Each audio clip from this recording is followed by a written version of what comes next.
Clunt, the story. Hold on, I'll just go live, shall I? I mean, we're telling stories anyway. Hey everyone, welcome to Maude's Book Club. I know we had a couple of minutes and I was just chilling with the VIPs. Not to be confused with the Black Eyed Peas. That was terrible. Ooh, is someone gonna do the, wait, I'll do it on myself. I literally had myself with that one. Wow, Catch 22. Holy dooly. Wait. Catch 22's just gifted 22 subs. I'm going to have to read them out. Say a little prayer. Wish me luck. We got Godzuki82, Ryanato, Territe Out, Alejandro, Chris da Galuna, Sirathrios, Thomas Beechnor, Alvac, Joe Dragons, Gun Monkey Mark, love that. Mephistopheles, Wise Guy 69, Swifty US, Blue Rita Gal, Rowdy Girl, Oxytocin, Dyslexia, Lysdexia. Hello, Stephen, if you're here, hello. Martian Marmalade, my eyes are watering. Ends Insect, Nazebrock, Spunky Sun, Midnight 1509. Thank you so much, Catch22, for gifting all of those subs. If you got gifted a sub, you make sure you thank Catch22 because we're a nice community around here. Now, according to Vaden, it's time to learn. I was going to get out of that. It's time to learn the woeful tales of Clunt. Clunt, for those wondering, were in my Stardew Valley days where I was playing with Adam Vision. Adam Vision, if you're here lurking, drop by, say hi. There is a blacksmith in town whose name was Clint, but I think Adam Vision, the story is, was so concerned that he was accidentally going to call Clint without an N in his name that he instead just called him Clunt. And thus the name Clunt stuck. I think Clunt is the funniest word ever. Disco Cobra, thank you so much for dropping by. 26 months. Says, whoa, what's up, everyone? And Amanda Tass wants everyone to know that we've got a new VIP in the house. Welcome to Academic. I got this. Everyone, we got... Yumi Rock says, hello, friend. A big shout out to Academic. Hey, Academic, if you're there, unmute. Little time for Q&A if you're ready. It's time to get to know you. Hello. Hey, y'all. How's it going? A big hello. So some of the questions I would like to ask you is, if you are comfortable, tell us about your name or username, where you're calling in from, if you're a long-time listener, first-time caller. And you know what? We'll start with that. Otherwise, I'm going to ask 7 more questions and you'll be like, Maude, please. I don't know what's happening. So we'll start with that. Fair enough. So hi, y'all. I'm Academic. It's really a misnomer. I'm just doing a little sleight of hand there. I'm not an academic, actually. I did not finish my 4 years of school. And I run a book club. Right on, right place. Let's go. And I started listening when you started doing the Red Rising, and I said, "Oh, that's Maude doing Red Rising. I have to join this." So yeah, I'm enjoying the book club so far. I love it. Now, my favorite part about this is that you've become a book member, VIP member, which means right now all the VIPs are sitting in a call. Nearly all of them have got their videos on, and it's just so lovely to see everyone's face. So Academic, it's so lovely to put a face to a name at the same time. How did you get into the Red Rising series? Tell me about your journey with this book series. So I first came into contact with Red Rising when I was at a coding boot camp, and I was just looking at other books to listen to, and someone suggested Red Rising, and they said it was like a different book that I'm sure we've all read or know of, the Mockingbird series, and I said, okay, I'll give it a try, and I loved it, and have enjoyed it to this day. So it's so funny because it starts off with your Hunger Games kind of spiel. It gets you in there, and then all of a sudden, it takes you to space, and it's a whole new game. I was gonna. Here's the Yes, excited to have you here. I love the fact that you're jumping in on this one. I'm sad for these two nails that disappeared. Now we are doing book 3. I would love to do books 4, 5, and 6, and even the eventual 7 as bonus books, or we can continue with this. I mean, I got Pierce on speed dial these days. So if we're not utilizing that, am I even a good friend? We do have the rest of the year mapped out. We've got that. We could do a vote. We have so many books. We may need to start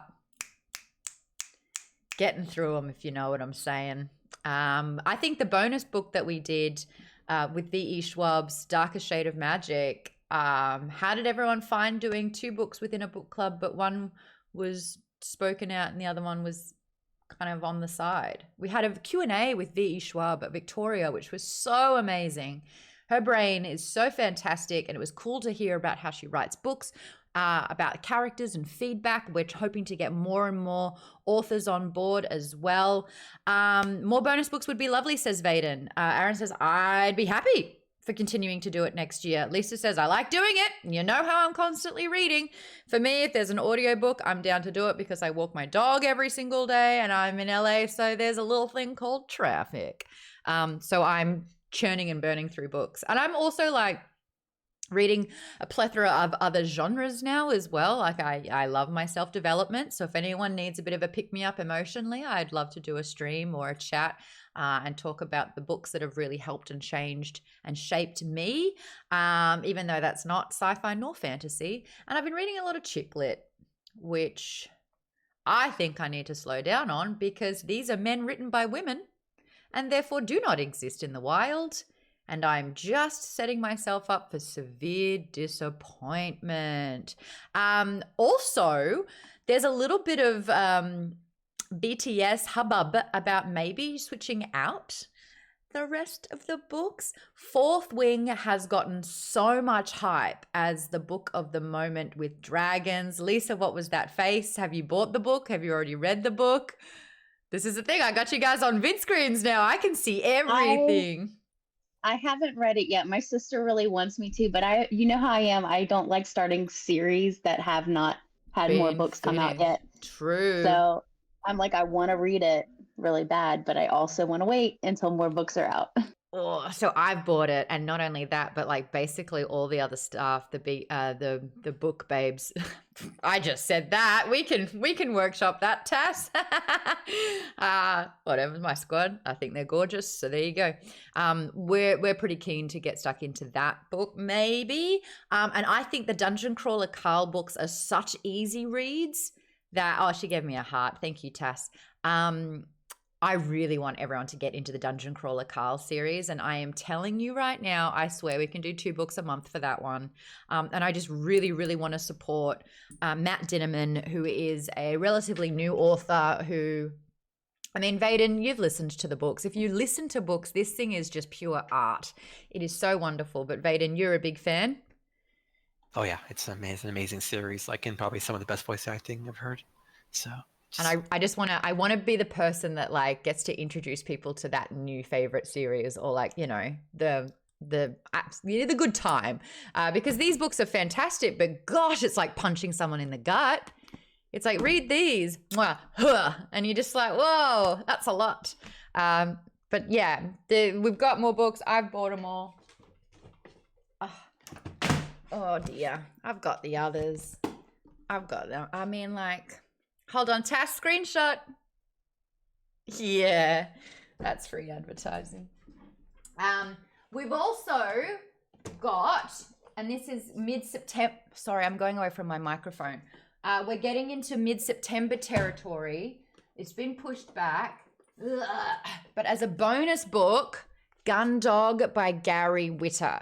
Gary Witter, friend of X Geek Bomb, which was my company. We've streamed together. He's a dear friend. He's written a book, gave me a copy of it. It's sci-fi as well. I'm excited. Oh, that reminds me, I've got to do something for Gary. Just remembered.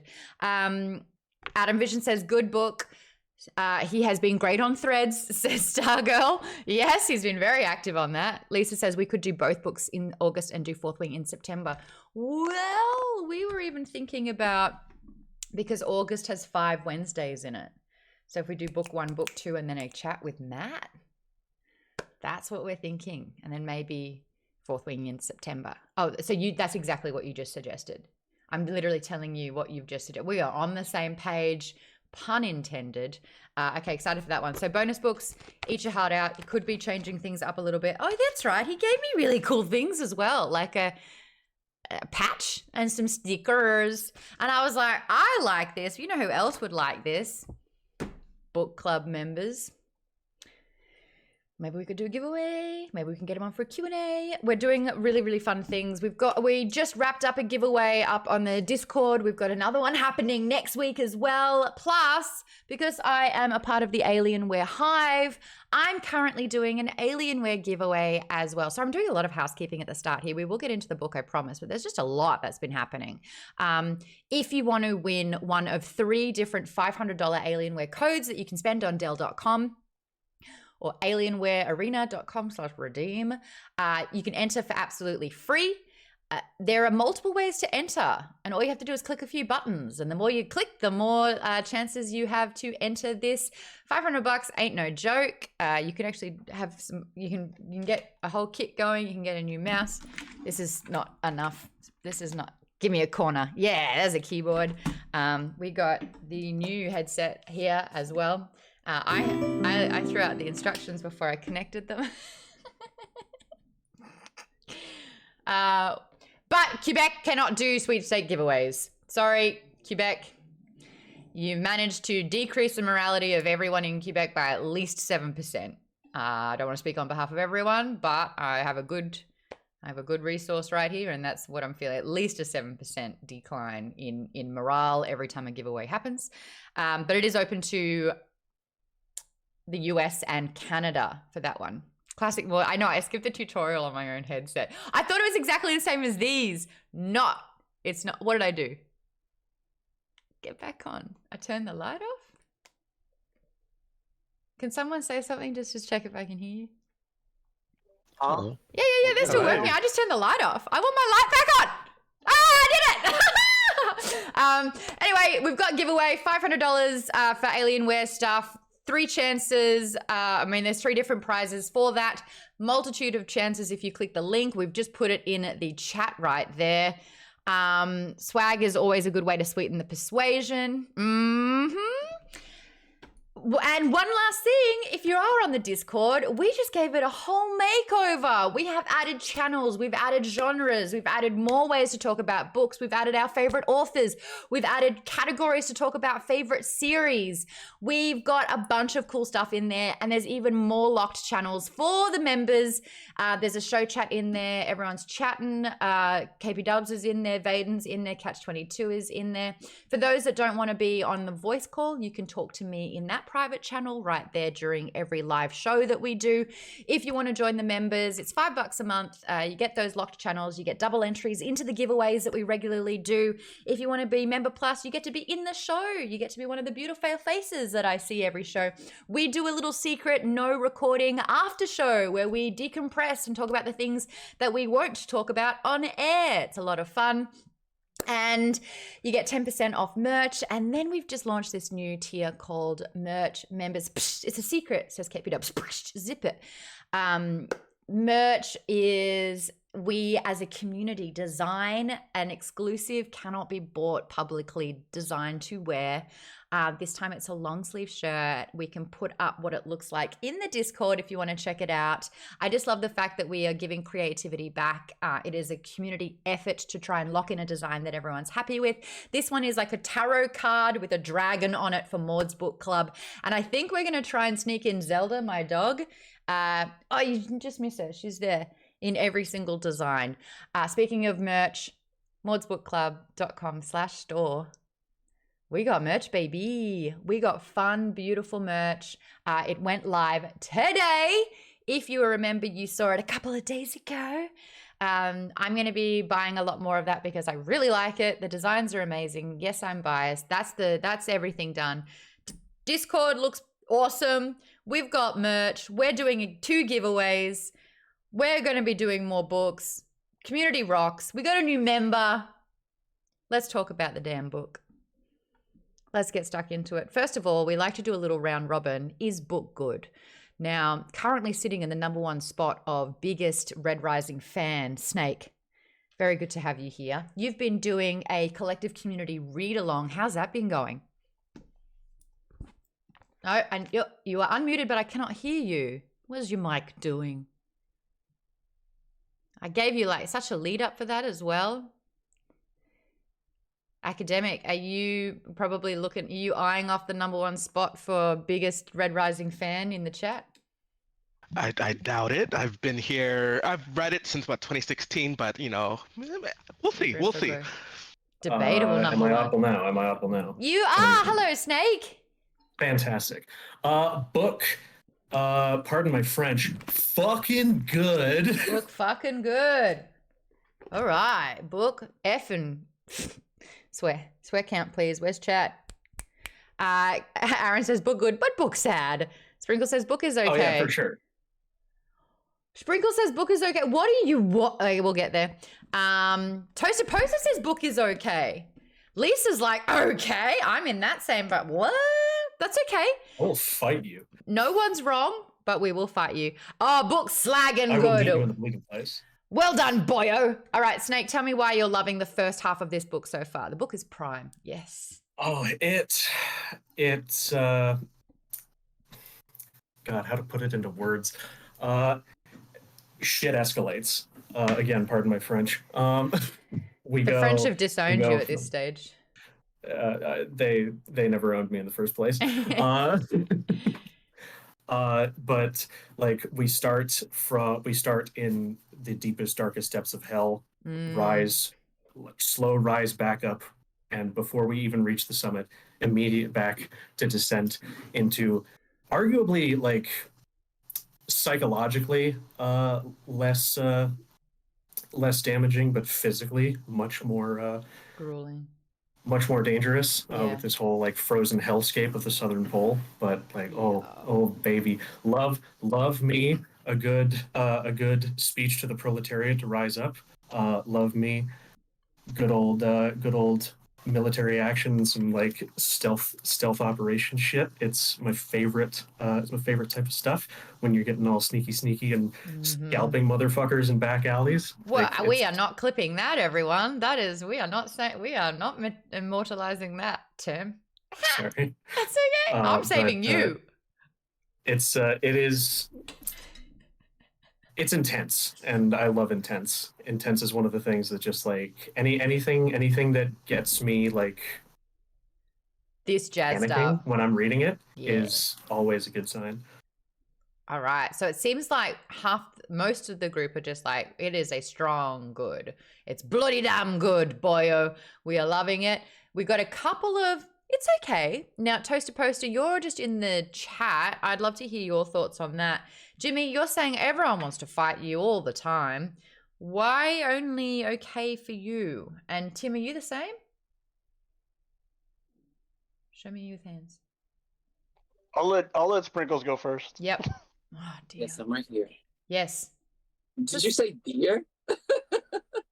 Oh, no, I said oh dear to Tim. That's funny. Yeah. Anyway, the reason being is, let me see. So, if I recall correctly, in said book, it starts off with Darrow, whatever his name is, Darrow. There you go. Getting tortured. Correct? Am I right? Yes. And, Yeah. So the and then it's a whole lengthy process. Now, as you may remember previously in the last book, how upset I was from reading it. So I'm just saying, I don't know if it's latent emotion or whatever, but this is just really unfair. I just think, that Darrow should get a break. I'm just saying, Justice maybe for like 5 Darrow. minutes, possibly just give him a little hot cocoa and a little pillow. I'm Well, just saying. Cassius gave him his coat, so you're not alone in your thoughts there. So I'm just saying, I feel a little betrayed. That's all I'm saying. I Okay, just feel a little betrayed. so it's just a hard read. So that's Tim- bottom line. Tim, thoughts? Sorry, I'm manipulating 2 computers at once because I'm at work. manipulating them Yes, I feel like emotionally. I'm maybe Gaslight, gatekeep, girl boss. the work computer is manipulating me emotionally. Oh, I'm sorry to hear that. I maybe it's just the brain space I'm in, but I honestly feel like if I'd been more busy with work, I probably wouldn't have finished half the book on time. Just because it was kind of hard for me to get stuck in. Ah. But that being said, the second quarter of the book was astonishingly good and hard to read. Okay, so you're kind of exactly what Jimmy's saying, where it's like, you can say, spare me some torture. I really don't need to hear how awful and tough and hard it's been. He's just put through the ringer that's really kind of hard to constantly get through. That stuff doesn't bother me. It's just, I'll be honest with you, it's life stuff that's got me distracted. Oh, okay. Yeah, this is but- not an easy book. This is not something that's going to give you a cuddle on a tough day. But anyways, the second half of the book is just hard to read because of the way the events went down. Okay. But I thought that it was very good. The second half of the first half, the second quarter. Yep, second was- quarter. was- That's a sports was- term? Yes, it is. Was very good. In fact, I messaged my friend that I convinced to join the Discord. That she has yet to actually join one of these calls or One watch day. on Twitch. But One one day. day. We'll get her. Well, she's a mom and she works full time. That's I forgive her. hard. That's hard. She's got an infant, so it's fine. But I messaged her and I was like, "Holy shit, this book!" Yeah. And she was trying to catch up with us so she could join the Twitch, but Aw. she messaged me last night or the night before, and she's like, "I just found out that Pitchner is Aries. What the hell?" Oh, okay.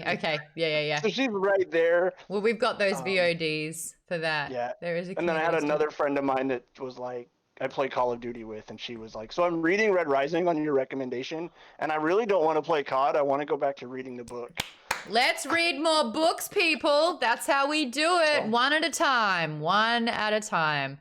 Anyways, that's my take. I'm enjoying it so far. It just took me a minute to get stuck in. Fair. Okay. All right. Hey, because this is a new book, I know we've got straight into the meat and bones of it all, but let's learn a little bit about what it is. We are reading Morningstar by Pierce Brown. It is a 2016 science fiction novel, the third in the Red Rising trilogy. Morningstar picks up as the lowborn Darrow escapes capture and resumes his campaign against a tyrannical sovereign of the society. Pragmatic as ever, he begins to amass the resources and allies he needs to defeat the forces of the sovereign. It's preceded by Red Rising, 2014, and Golden Sun. Wait, I got him. 2015. So it was bam, bam, bam with those. It debuted at #1 on the New York Times bestseller list. He then obviously announced the sequel trilogy with Iron and Gold, Dark Age, and now... You don't have an advanced copy, do you? Do you have an advanced copy? I waited, Snake. I'm so I upset right now. I'm so happy but upset at the same time. I am Of course she fuming. does. She flashed that to us a couple weeks ago. Sure did. I Helps gotta to be prove- friends with the author. To be friends, indeed. And he's signed it as well. It's very sweet. So yeah, I've got to read this dang series. I gotta rub it in everyone's face as well that I have that. So that's about the book. We'll go into the plot, but I'm just going to check the chat real quick. We got T-Bones who's in. Hello. Game Wizard said 4 out of 5, but only because someone's gone. That was hard. That was not fun at all. KP Dub says more like morning, as in MOURNING. Mornings, well done. Toaster Poster says, these books didn't click with me until someone described Ethan Hunt as a living manifestation of destiny. That also describes Darrow. I'm not a huge fan of the Mission Impossible or the Fast and Furious movies, but this series reminds me of those kind of movies. It's not bad. It's just not for me. I'm still on board. It is high stakes, high gains, high risk. It's all about family. Family. How do you keep picking yourself back up time and time again? That can be a lot as well. Okay, so let's talk about the plot. Darrow is a shadow of his former self after a year of torture and imprisonment at the hands of Adrius Au Augustus, the arch-governor of Mars, better known as the Jackal. Now, across the world, he's believed dead because of a public execution that was faked by the Jackal and Octavia Au Loon, the Sovereign. Sevro Au Barca, the now leader of the Sons of Ares, Sevro donning the helmet and all, sends his deputy Holiday T. Nakamura to rescue Darrow. Darrow discovers that Victra Au Julii is also still alive, and he frees her as well. Reconciling and recovering at a hidden rebel stronghold, Darrow and Victra join Sevro's gang of howlers. Their first mission is to kidnap Quicksilver, the richest man in the society, who they believe is the Jackal's silent partner. Darrow and his men stumble into a peace negotiation between some of the Sovereign's underlings, including Cassius Au Bellona, Moira Au Grimace, and the Death Knight on one side, and Darrow's old friends, including Virginia Mustang Au Augustus, Cavax Au Dalamanus, and Daxo Au Daxo, on the other. The room erupts in conflict and destruction. Moira and the Death Knight are killed. Mustang is shocked to find out Darrow's alive, and the Howlers manage to escape with Quicksilver and Cavax as prisoners. Quicksilver then reveals that he had secretly co-founded the Sons of Ares with Sevro's late father, Fitchner Au Barca, and offers his considerable resources to Darrow. Cavax also makes peace with Darrow and offers him allegiance. The Sons seize control of the moon Phobos as a distraction, allowing Darrow, Ragnar, and Holiday to slip away to seek an alliance with Ragnar's mother, Alia Snow Sparrow, an Obsidian queen. They are intercepted and then joined by Mustang, who renews her dedication to Darrow and his cause. But they learn too late that they've been followed by an enemy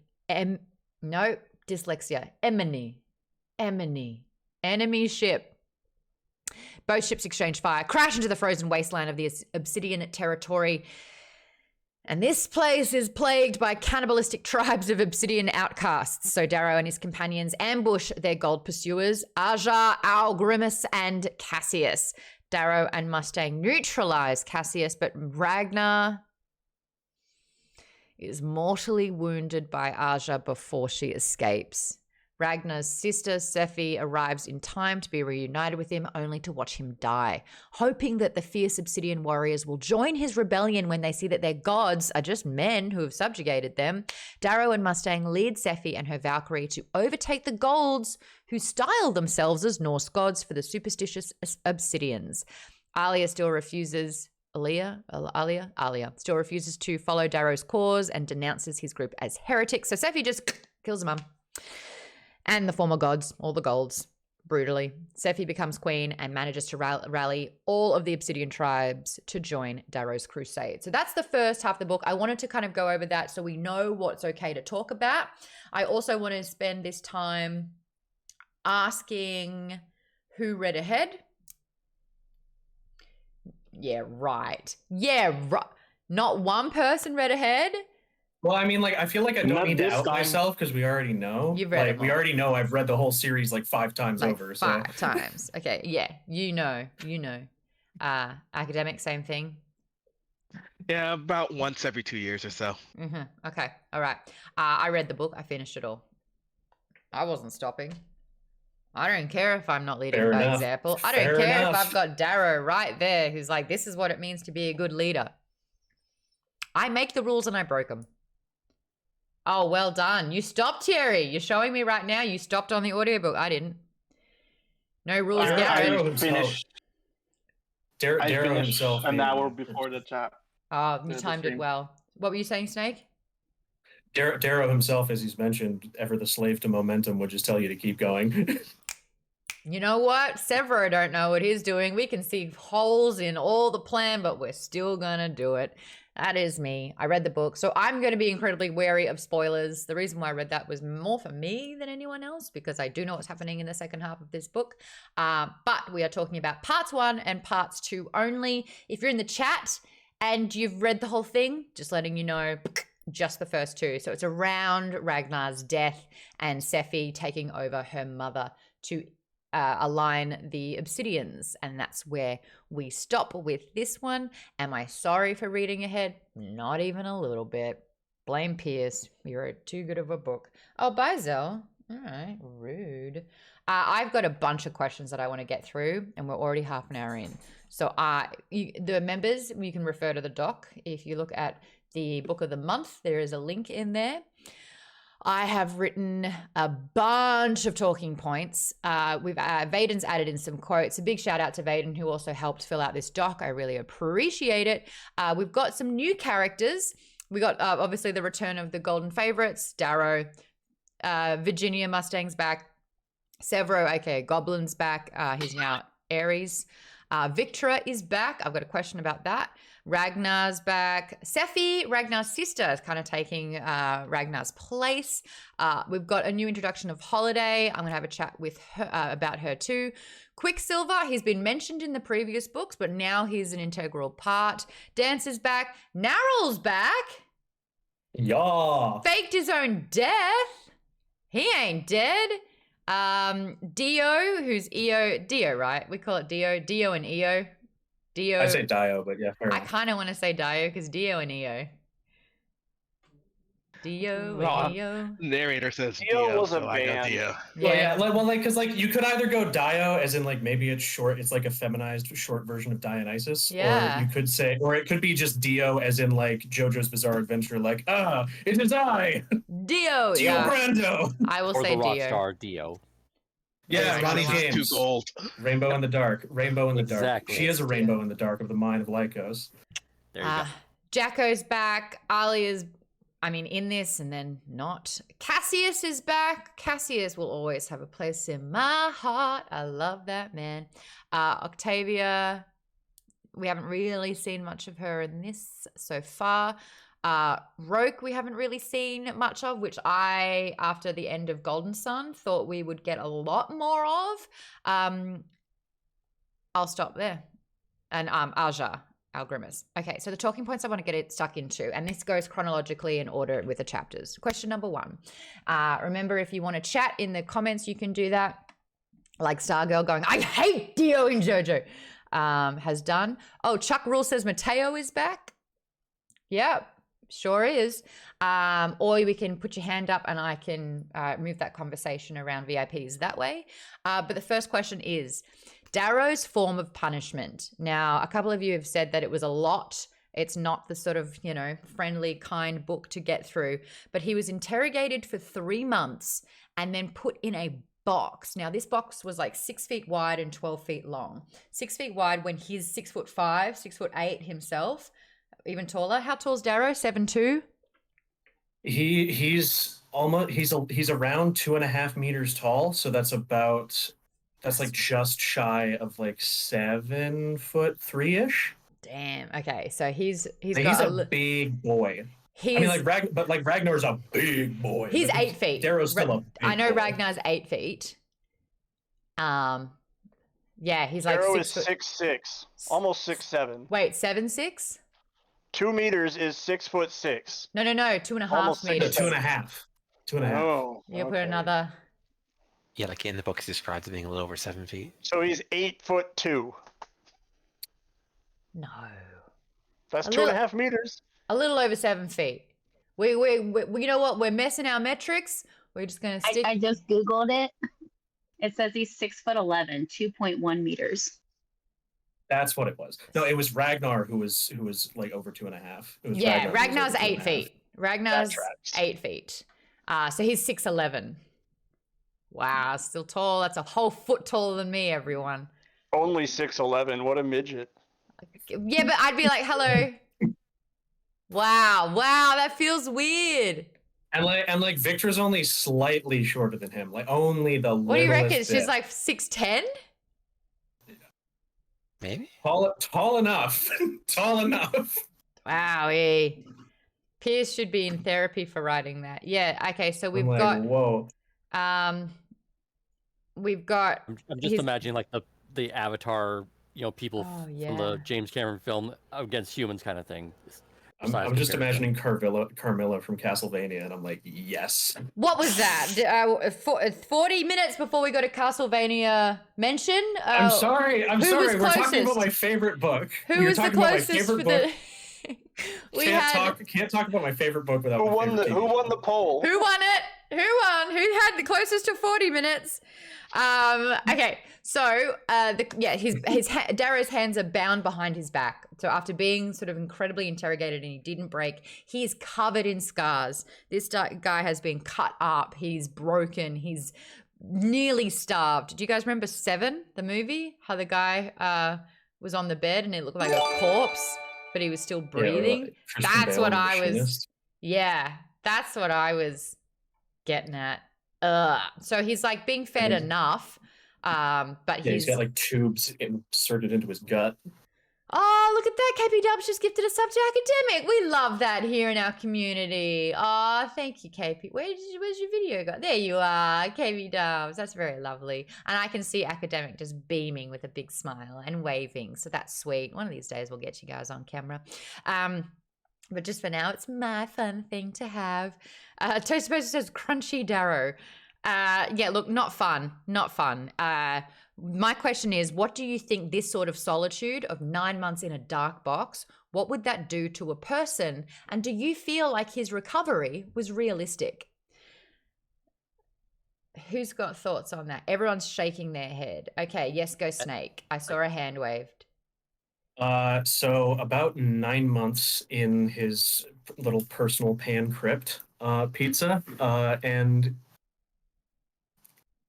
just watch interviews or read books written by people who have experienced solitary confinement in like the American prison system, and it's a more extreme version of that because he's also got the complete deprivation of any kind of sensory input besides just the sound of his own body moving. And then, as we learn later, he's been stored inside of a dining table. So the faintest scrapes of plates and silverware over top of his prison cell, just not even knowing what it is, registering just the insanity of it. He experiences hallucination, extreme paranoia, terror from the dark.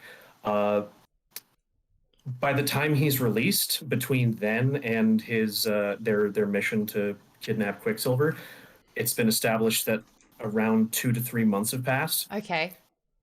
His recovery is swift. Yeah. But considering the already torturous nature of his just mere existence as a red, then moving to be carved into a gold, then following through the Institute and everything he's gone through, it's probably extremely unrealistic if we're comparing it to real life, but for the sake of the story and the fiction, he gets back to fighting fit shape, though still not the peak that he was at around the time of Golden Sun. He's still traumatized. He's afraid of spending any time in confined dark spaces. Right.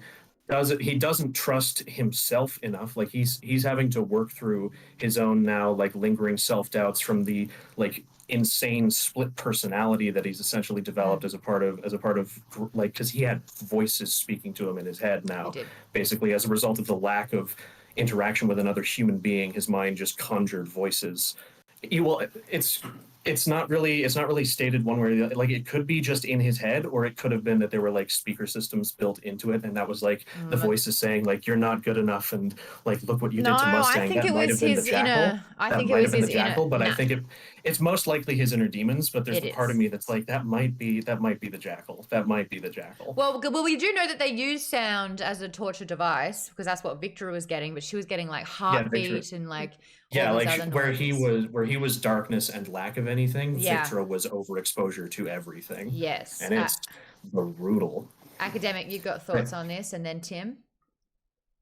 All right, so one of the things that I think Pierce Brown does really well is he makes good use of the quiet moments. And so you see at the end of Golden Sun where Darrow comes home, and there is a whole weight that's sort of lost from it. Even when a Mustang or Virginia seemingly abandons him, just the time he spends with his family seems to really release all of the strain and the struggle that he has just from living this double life.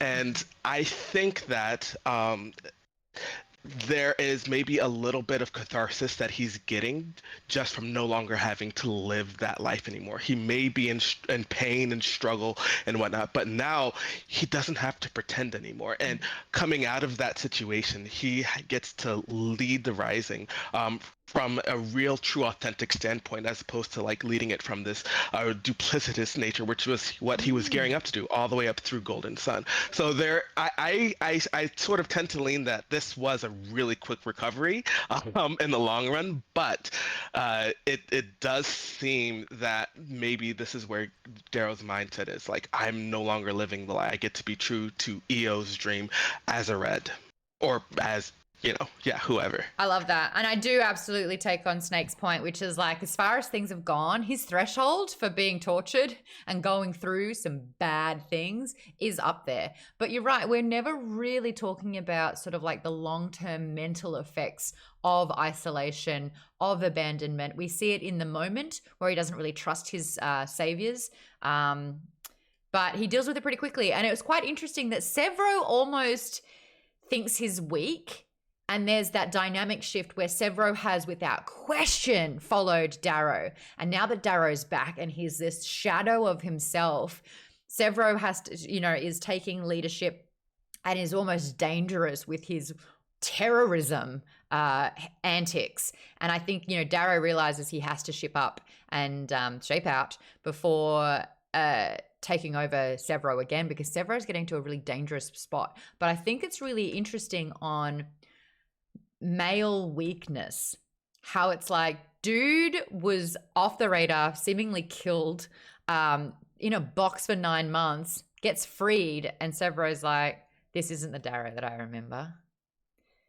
And it's like, so Sevro's lack of empathy, I guess, would be, and this is a question I have later on, but because of segue, I'll address it now. And I would love to hear from all other people. And Nick, I know you're not on camera, so just feel free to unmute and interrupt if you ever have a thought that you want to get through here. I just want to make sure that everyone's getting some time. But does anyone want to talk about how Sevro has changed this last year? His dad's dead. He's taken the mantle of Ares. He kind of thinks his best mates. No, he doesn't think that he died. He is still looking for him, but he still has to run things without the face of the rebellion. Does it make sense that Sevro's kind of gotten a lot more aggressive? He's choosing violence. He's grabbing his junk and calling it Sevro soup. Like, my God, I was retching when he was talking, when he kind of came back on. He's carved Darrow's red eyes into his bloody face. Like, thoughts on Sevro in this last year? Can I show of hands? Yes, Tim, and then Snake, and then Aaron. Sevro's kind of unhinged at this moment. Like, everything that he knew and trusted is gone, right?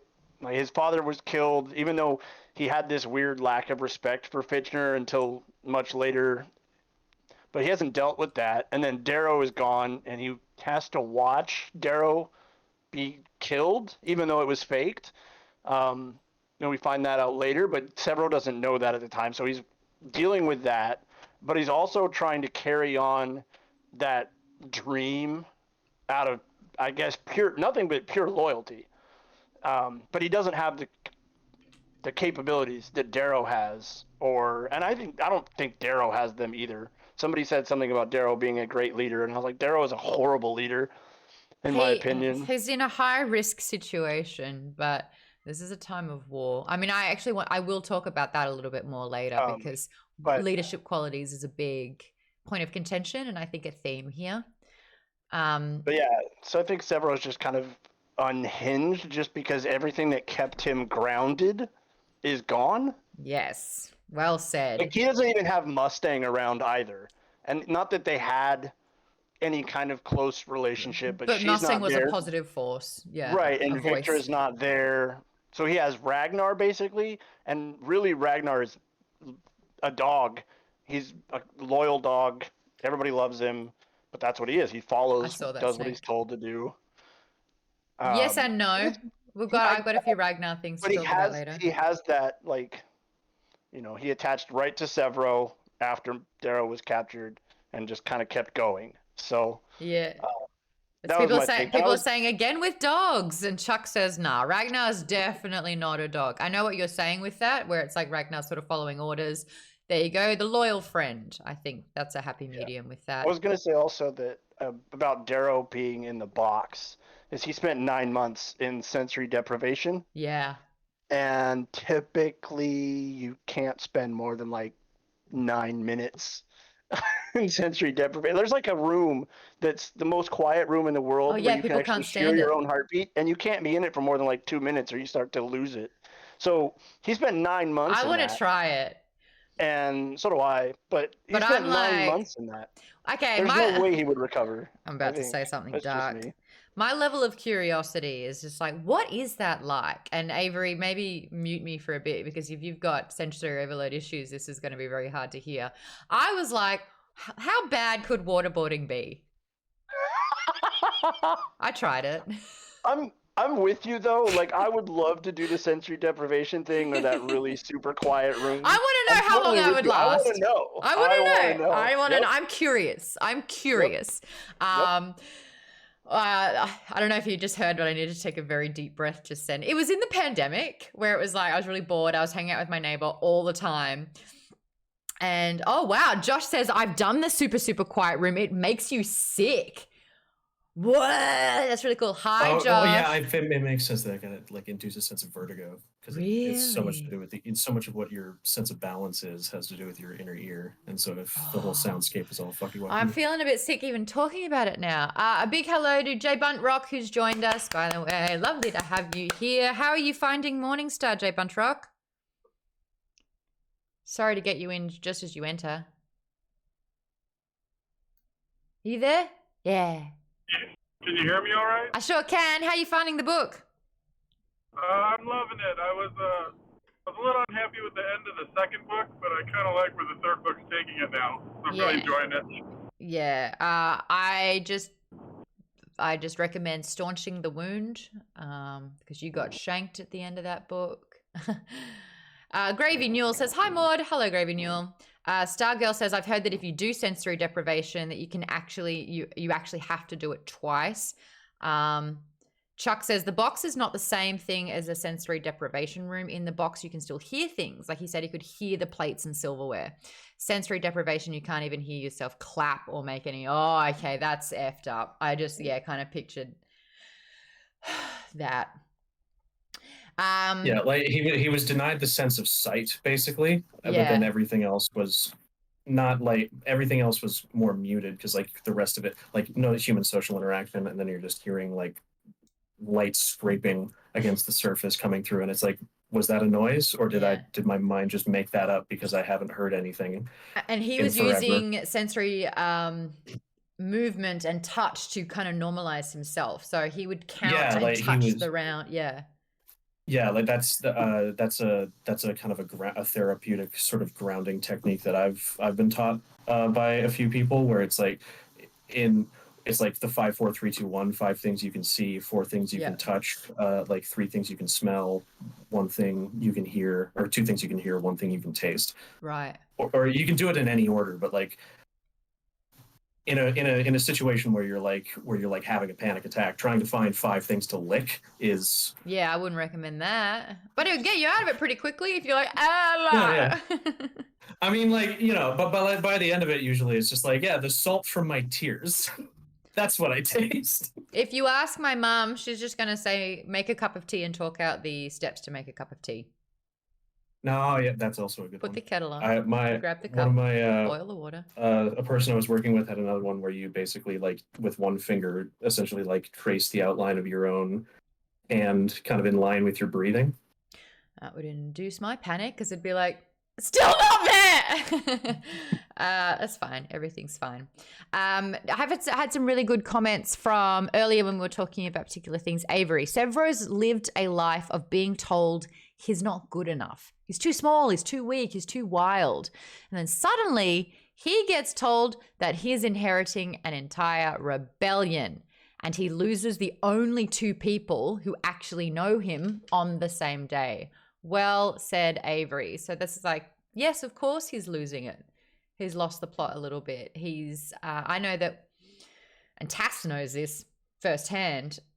When I get a bit nervous, or if I've said everything and I'm panicking, I speak for the sake of speaking, and I will like overshare, or I'll say something inappropriate. Like I panic in that sort of way. So Sevro's that on speed, really. Nerd Boy says he's a manager that's got 0 experience, stuck with a shit sandwich, and doesn't want to show weakness. Yes. Academic says, I think he's attached himself to the dream. Not even necessarily. Oh, is this about Ragnar, or is that about Sevro? It's about Ragnar, but I Oh. would say that it could be applied to both, actually. Yeah, true. Because Sevro himself has skin in the game with his mother being a red as well.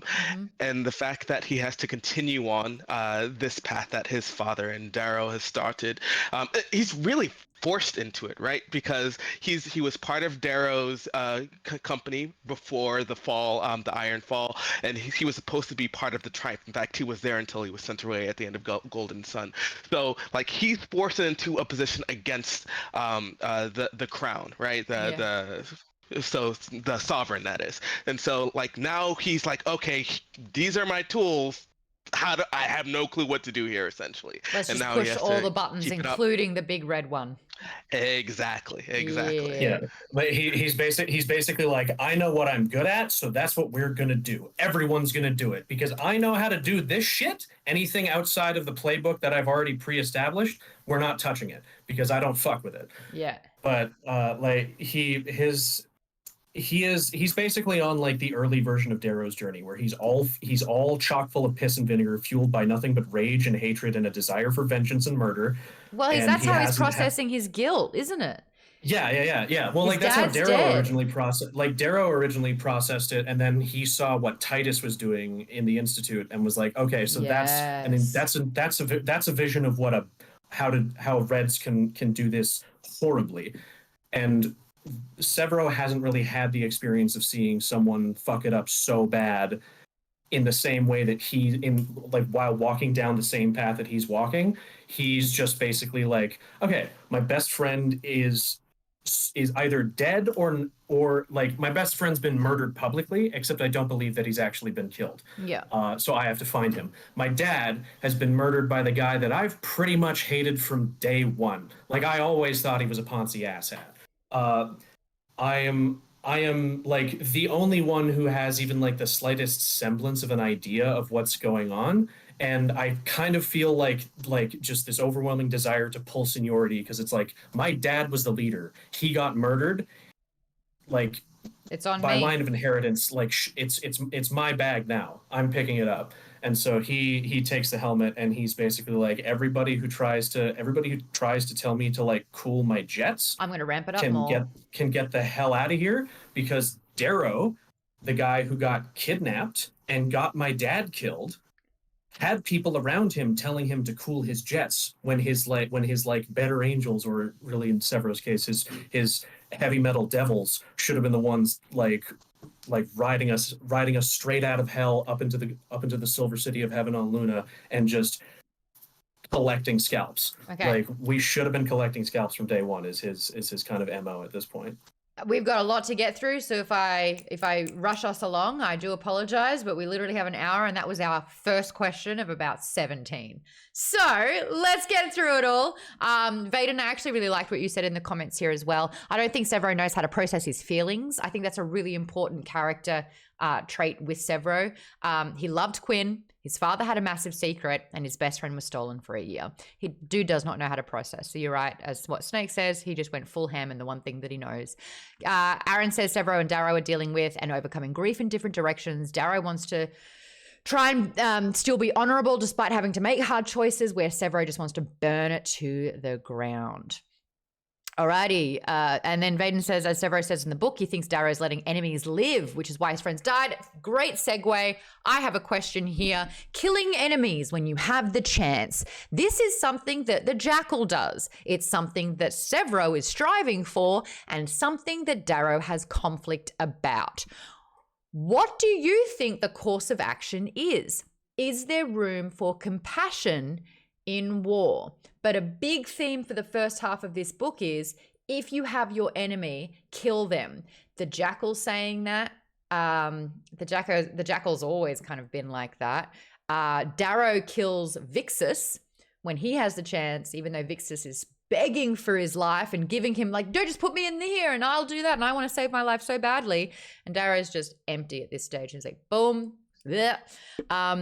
Sevro's been saying it the whole time. And then when they're on the same Obsidian ice planet as Cassius and Aja, they divert from their plan so that they can take down their enemy. Because if you've got a chance to kill your enemy, you should do it. Do you think that there is room for compassion in war? Show of hands. Who would like to go through this one? And I'd love to hear from new voices. I know some of you are using comments to do it. And J Bunt Rock and Black Belt, if you do want to jump in, just unmute because you don't have your vids on. But Jimmy, you've got something that you want to say about this one.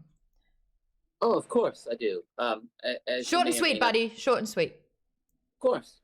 Well, my dad served in the military, and he was an active war combat veteran. And he would always tell me how much compassion he would show the enemy.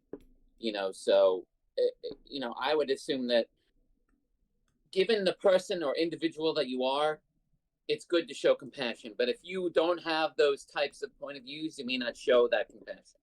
Okay. That's my point. Thank you. There should always be room for compassion, says Jimmy. Anyone else got thoughts on this one? Aaron.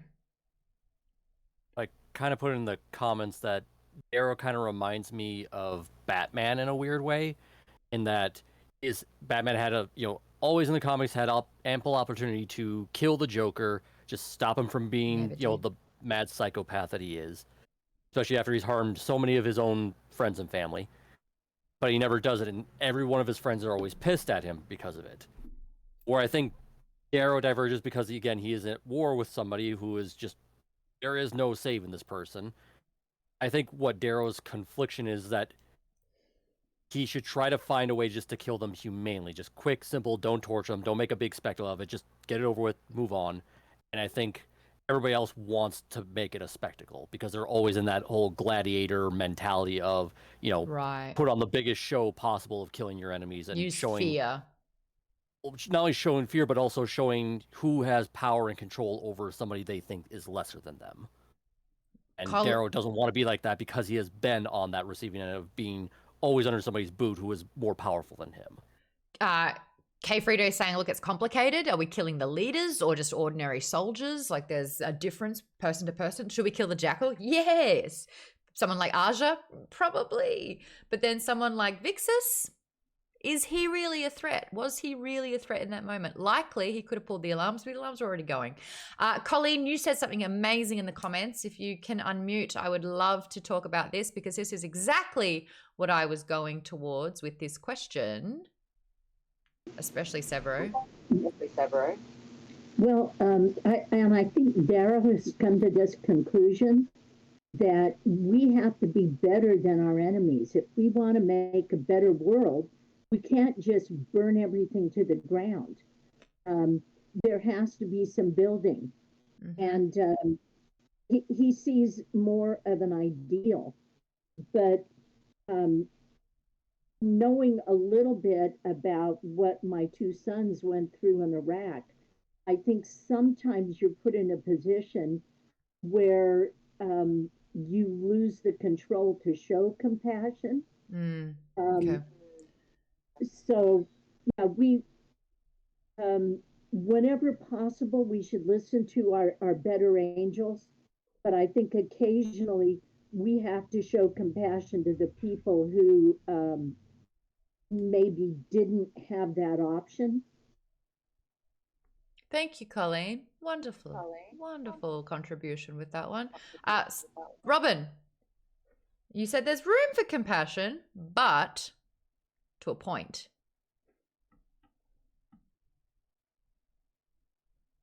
Yeah, I just think that you can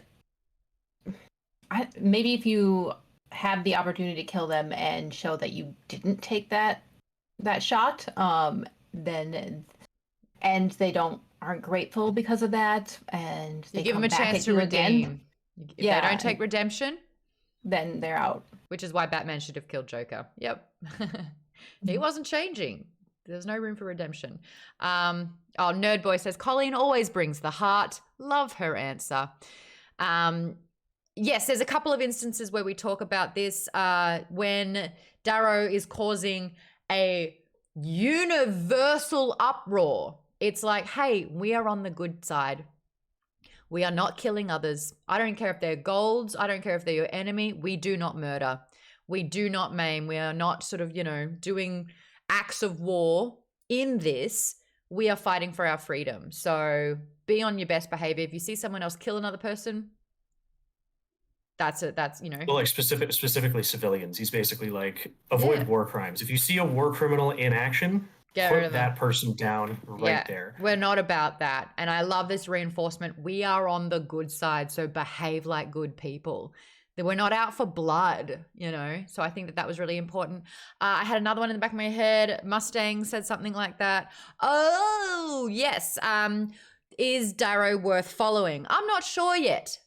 But he's someone, no, she says to him, I know that you're starting again. Because he's like, why are you following me? And she's like, because you're right. We can have a better society. It can be better than what it is. I've seen that you can burn it to the ground, but can you build? You're so good at destroying. I need to know that you can build again. And that's this whole redemption. That's not being as bad as the enemy. That's not being out for blood. Fantastic segue for the question. Next one. Real quick. 2 people. First hands, fast hands. You'll get it. Cassius shows kindness to Darrow at his most vulnerable. What do you think of Cassius now that we've seen them not only as friends in the first book, but enemies in the end of the first book, enemies all throughout the second book, this act of compassion because he's almost disgusted at what the Jackal's done to him. What are we thinking for this one, Snake? Thoughts on Cassius now?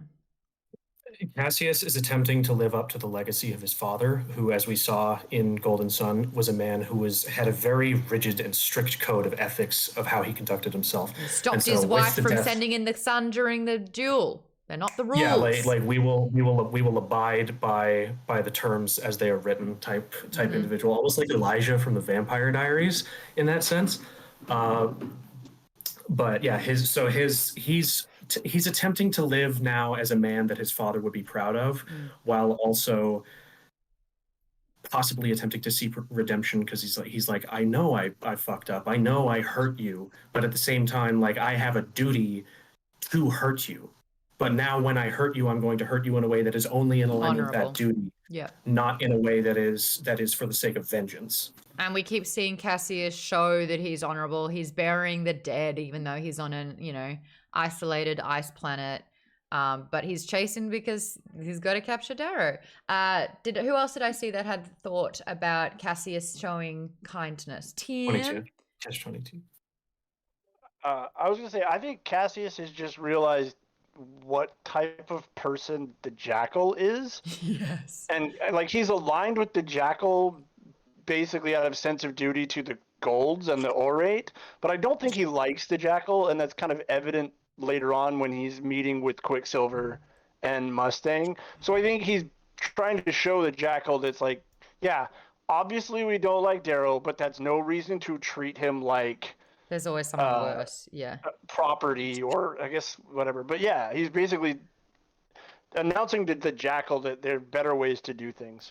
It's quite interesting. We're seeing information come in about Cassius really not liking the Jackal's way of brutality and cruelty and evil. We stumble across the fact that there are negotiations for Mustang to take over as the, not sovereign, as the head Arch-Governor of Mars. Arch-Governor of Mars, because Adrius took over from Nero, his dad, and now and that was not smart. So they're trying to ice him out because they're like, ha ha ha, he's bonkers. He's a bad person. So we got to right that wrong. So that's the thing. It's like Sevro not knowing enough, going in guns blazing, actually ruined a moment that could have changed things for the better then. Any predictions? I mean, this is Mustang is definitely the better choice. Yes. In a what if world, what would it have looked like if they didn't ruin those negotiations and Mustang was in fact Arch-Governor of Mars and they got the Jackal out? Do you think that the Jackal would have allowed that for very long?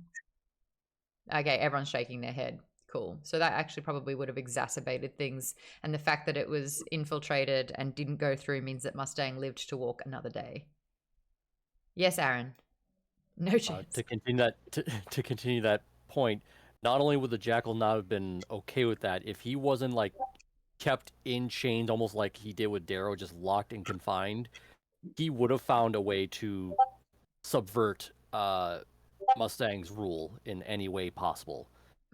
Like even if it wasn't just to grab power, it was to basically undermine at least her power just to get back at her, because he is a petty fuck. Black Belt, I would like you to read this comment so that you can be in the conversation. But I kind of agree with you. Yeah, I just said the Jackal has to die in order for there to be any sort of peace. So, like, even if their agreement worked, they would have had to kill him. So it goes back to our earlier. Back to all his resources. And... He's too dangerous to let live. And I think that's the thing. It's like compassion has no room for someone that will not redeem themselves, you know, that has no compassion in themselves. See you, T-Bones. Thank you, though, for contributing to the conversation. Hello, how are you, Tamzu? Oh, good. I'm so embarrassed that I wasn't used to Discord's new layout, so it took me about a good 10 minutes clicking to realize where the We've got new features. Yeah, I found it. Yeah, so anytime it warrants it, as long as it's not, you know, mocking someone, unless it's me, I guess that's fine. We like to bust out, you know. No, not that one. Well, that's also no. But, you know, even I can get something that warrants that or that. But we try to be supportive. We love the okay. Just watch for reverb if you don't have headphones on. We will hear the live stream through speakers, so just make sure you're muting in the downtime. Alrighty, back to the questions. Victra is alive. She's tortured with sound. She's a shadow of her former self. Did you predict her survival? She got shot in the back twice by her sister. Thoughts on Darrow jeopardizing the mission to save his friend? But who called? I thought we said goodbye to Victra for sure. Yes, Eric. I was suspicious. I thought she might be alive. I think They're I said hard that to last kill time. those golds. Well, because she wasn't dead. Like, unlike everyone else, she was just sort of bleeding out. So I had a feeling. True. Then Pierce kind of spoiled it in the by accident. Yeah. He's like, well, and I'm like, oh, okay. Thank you, Piers, for that one. K Frito says she's a tough chick. Aaron, I thought she was super dead. So glad she wasn't. Nick says I predicted it when I opened the book because she was in the dramatis personae. There you go. But at least it got it out of the way really quickly. Darrow jeopardizing the mission to save his friend. This checks out for Darrow. He's just as quick to save his friends as he is to kill them. Is that a fair thing to say? Get them killed more like. But Get them killed, yeah. But when he's loyal, he's loyal. No, he tries his best to keep everybody alive, but like as a leader of soldiers, like one must make the calls to put people into situations that could potentially get them killed. Save one. It was rational to save Victra though, because he trusted a new Victra, whereas the people that were rescuing him he had just met, right? True. So and he didn't trust them because you saw what the Jackal did. He gave a gun to a pink and she was like threw the gun away crying. He's cut out her tongue. He's threatening her. It's not, I'm going to keep doing these things to you. Oh, so you can kind of see the head fuckery that this guy has. So the fact that then hugs her and pats her on the head. It's like, it's okay. It's okay. Oh, that's not a red flag. That's a red parachute. That's like gaslighting in the most extreme way. That's the worst. Some Lestat level stuff. The worst. But you're right. Like Darrow's last memory of Victra was her crawling towards him, saying, "I didn't know. I didn't know."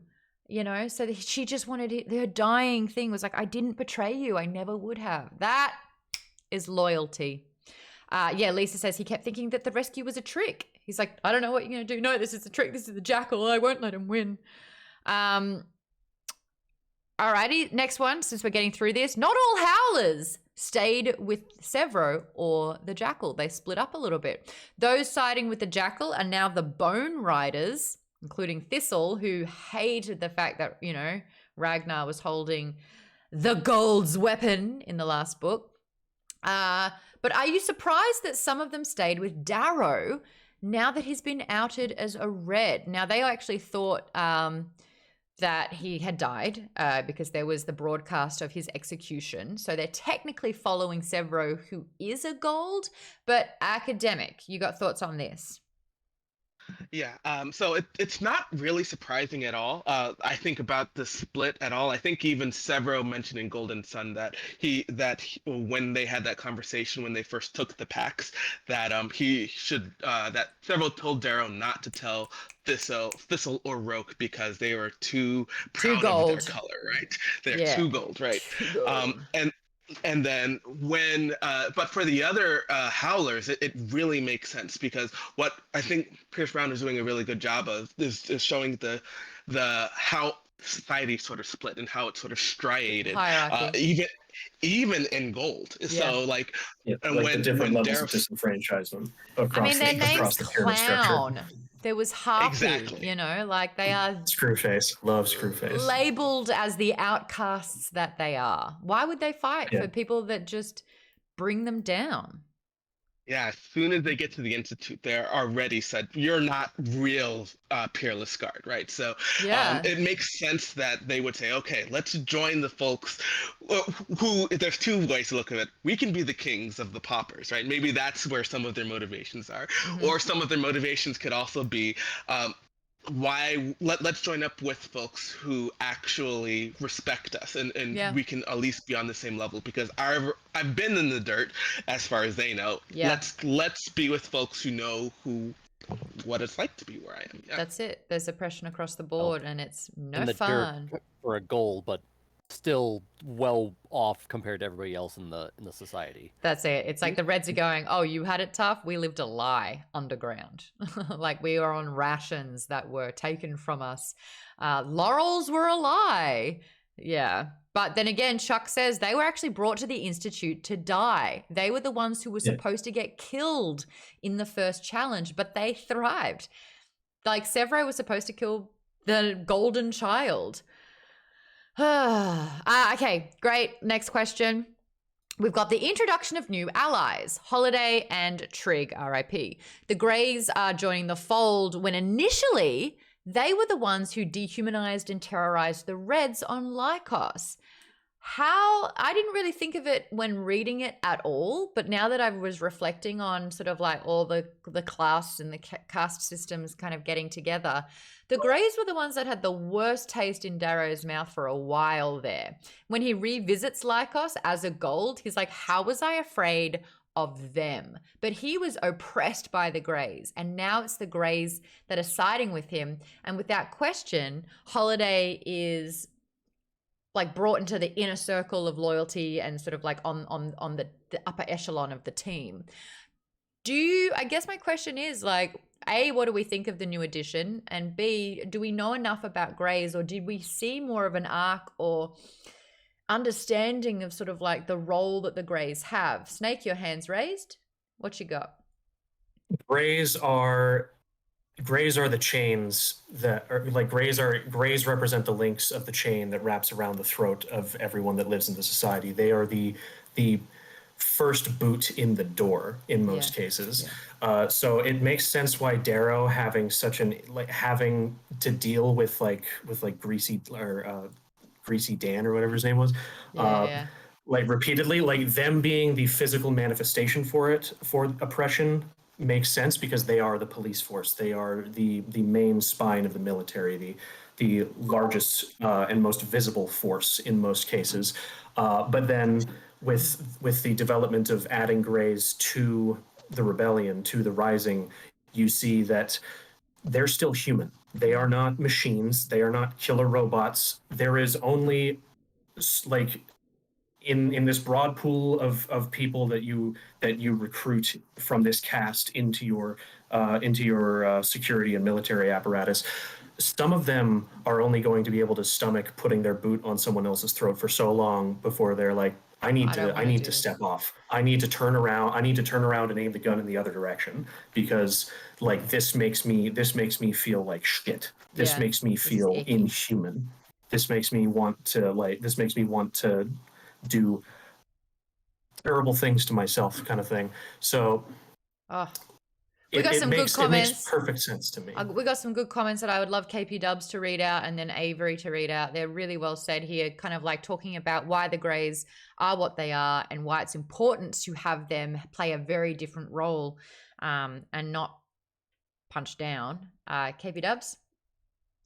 Yeah, it's just, they oppress the Reds because they're oppressed by the people above them, and they can't get any revenge or satisfaction in that direction. I'll say it because you won't. You wrote shit rolls downhill, and I think that that's such an apt way to say it.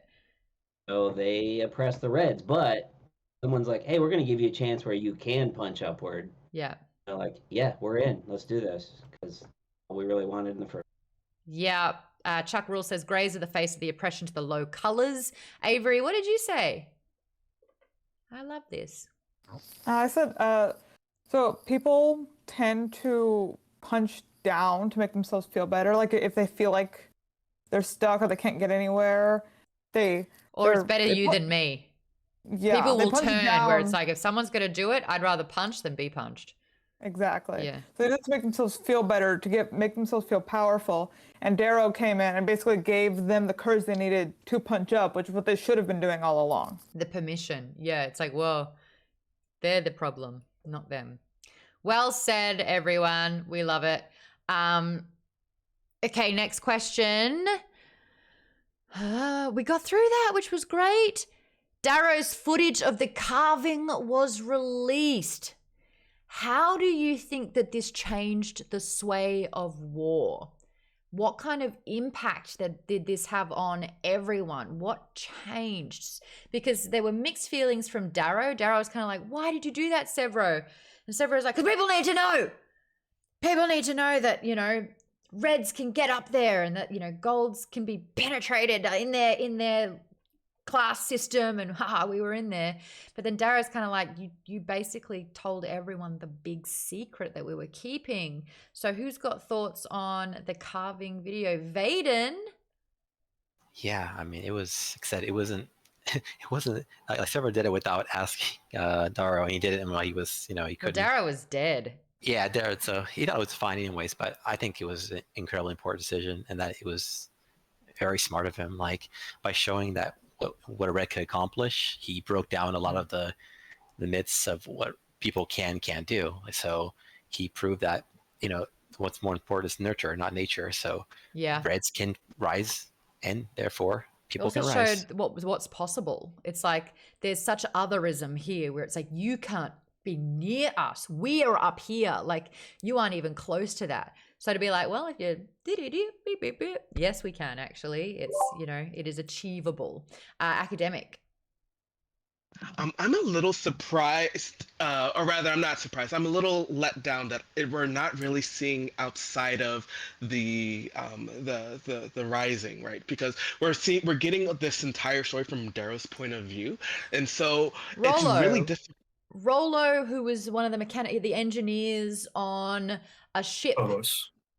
Yes, he was on Phobos, but he was still part of the Rising, right? Like he was one of the contacts in the Rising, and so he was son of Ares. Yeah, he's son of Ares, right? So it's really difficult to see like how this is impacting broader society because I'd love to see like him run into some rando on the street and they'd be like, wait a minute, aren't you dead? And why are you here? And that would have been really cool to see like how broader society is going to react to this realization that a Red can be a gold and be a ghost. Yeah, right. Yeah. So Quicksilver gives that, even though he is in Ares, he's such deep cover, and he gives a speech, and while that was a potent weapon, Quicksilver points out, and Mustang supports that it was deployed really just sloppily. He just threw that out there. He just ran that crap out there, Wildcat, with no plan, and as a result, he just created like random, chaotic, five-way civil war that just killed people without actually accomplishing. And that's why Quicksilver was like, you're a bad investment. Like, you just do stuff and attack stuff, and you actually don't really have a great plan. So unfortunately, while that could have been a really inspiring weapon, it just inspired people to just kind of go buck wild and like cause chaos, right? And True. cause more damage, you know, without actually building it, creating anything, right? Yeah. Apparently, that's Yeah, how and it also analysis, right? it also arguably gave Harmony a much more broad base of radicalized Reds to pull into her legion, and then go on her whole like red supremacist pogrom. Yeah, look what we arc. can create. I see hands, Aaron, and then Tim. So yeah, it kind of circles back to what I was saying before with like, Sevro and Darrow kind of like dealing with their grief differently, where like Quicksilver just flat out points out, like Timzu was saying, sorry, Tamazu, sorry, I'm not saying your name right, I apologize. But yeah, he just like points out everything you've done up to this point. This is why we never why I never contacted you, why I never gave you weapons or everything resources you need to succeed, because you're weren't flippant. succeeding. You were flippant. Well, not just flippant. I think that's just a They were character quirk becoming that we all like. terrorists. Yes, that. He basically he was not leading, he wasn't inspiring, he was just causing noise. And he was And just honestly feeding his kind of enemies. getting his harmony on as well. Just bomb everything. It's like, but why? Because He we was can. just lashing out in anger and grief Yeah. and just sorrow at the loss that he just kept compounding onto himself. And everybody's experiencing loss, but he has the resources to do something about it, and he wasn't feels like doing he it has well. to. That's it. That's why I think like Darrow's is like a good juxtaposition against him, because Darrow is like, I've suffered just as much as you have, been tortured and left for dead so many times, and yet I keep wanting to be hopeful and do the right thing. So Put the bomb down. Yeah. right, Put And the button down. I kind of put this in the show chat. There's like a voice actor kind of did his speech that Darrow did, but then it's like it reminded me of the Charlie Chaplin speech from The Great Dictator, where it's like he's like, I don't want to be an emperor, like I want to do what's right for people. I want people to like rise up and be better and all this kind of thing, like just basically fight for liberty. So that's why I think like Darrow's may not be like a good leader, but he's very good at inspiring people. Whoops, hold on.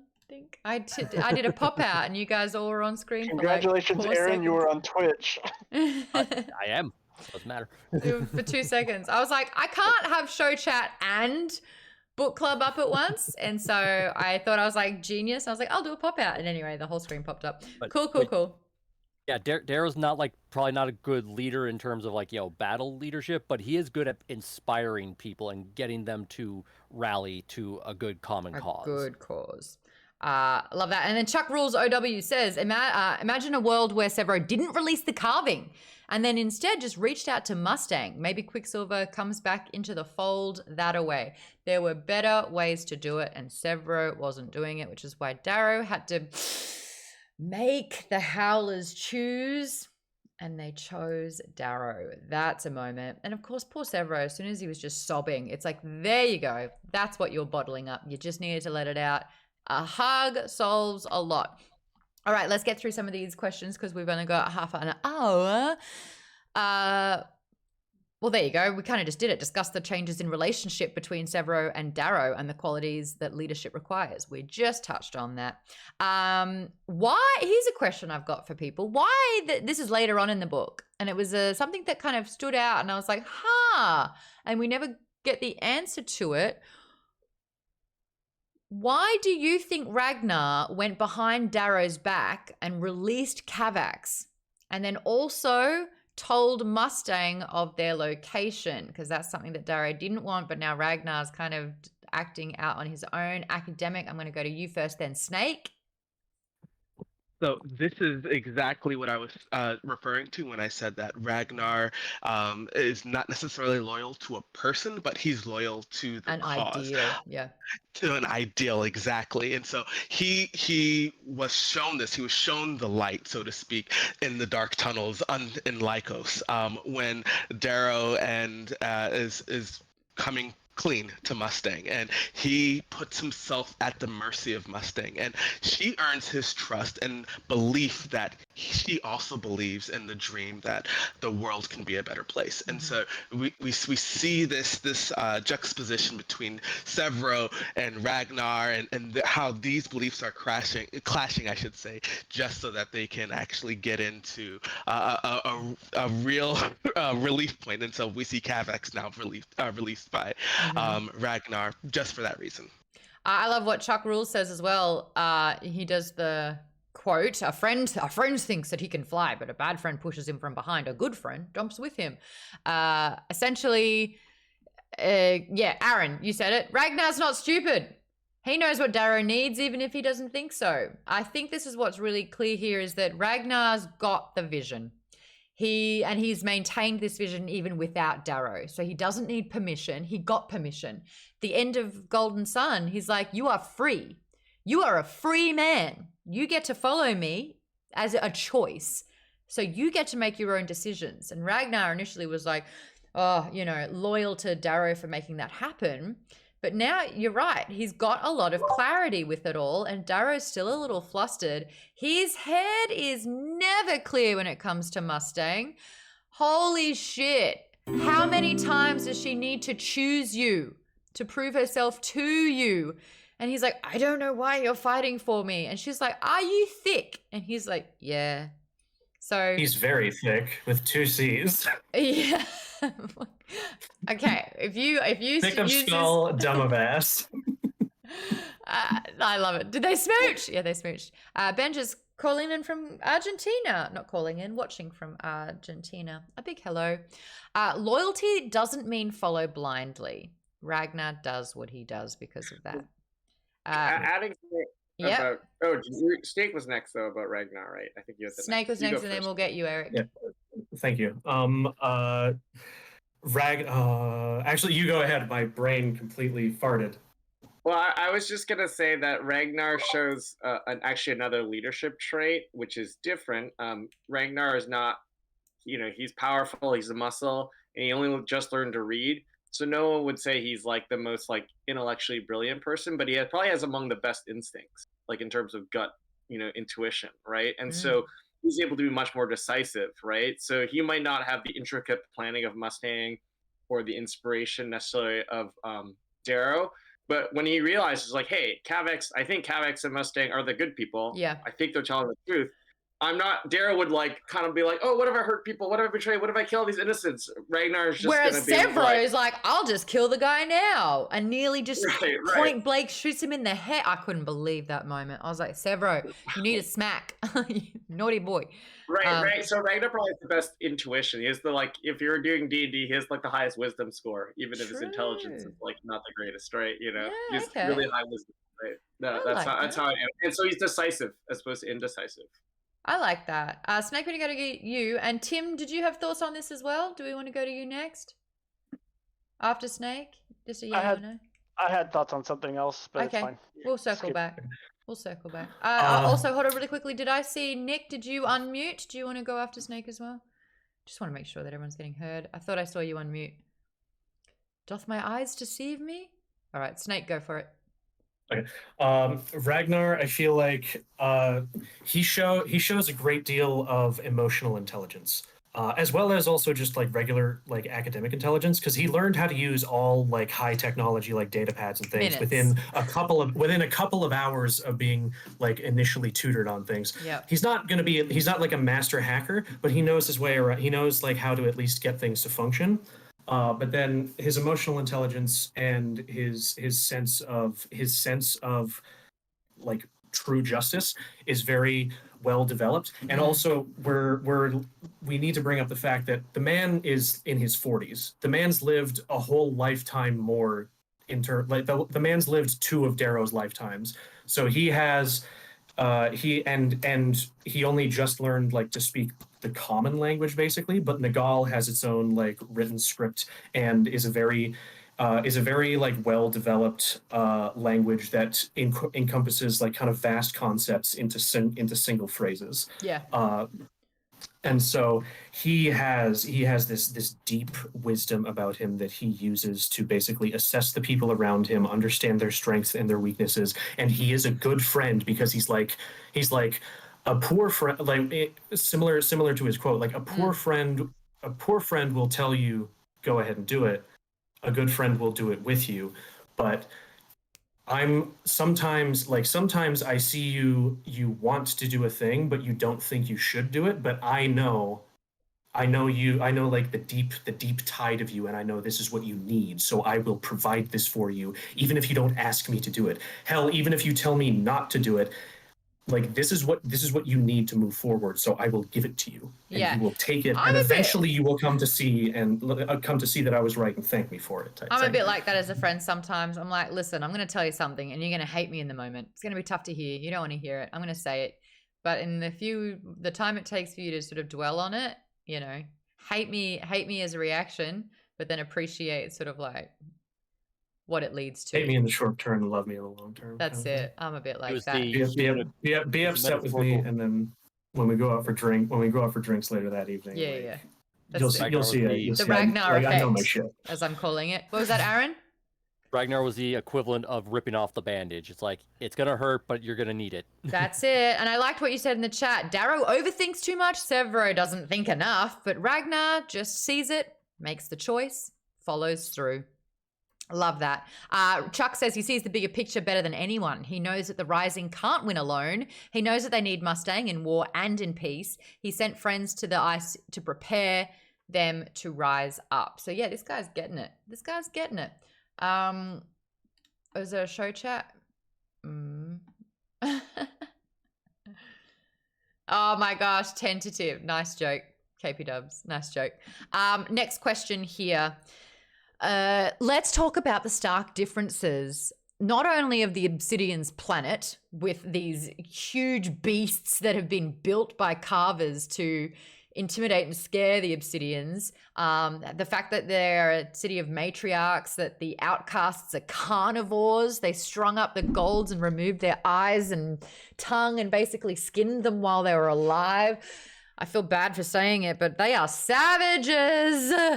But I also then want to move on to this beautiful chapter where they're all sharing their stories of their past.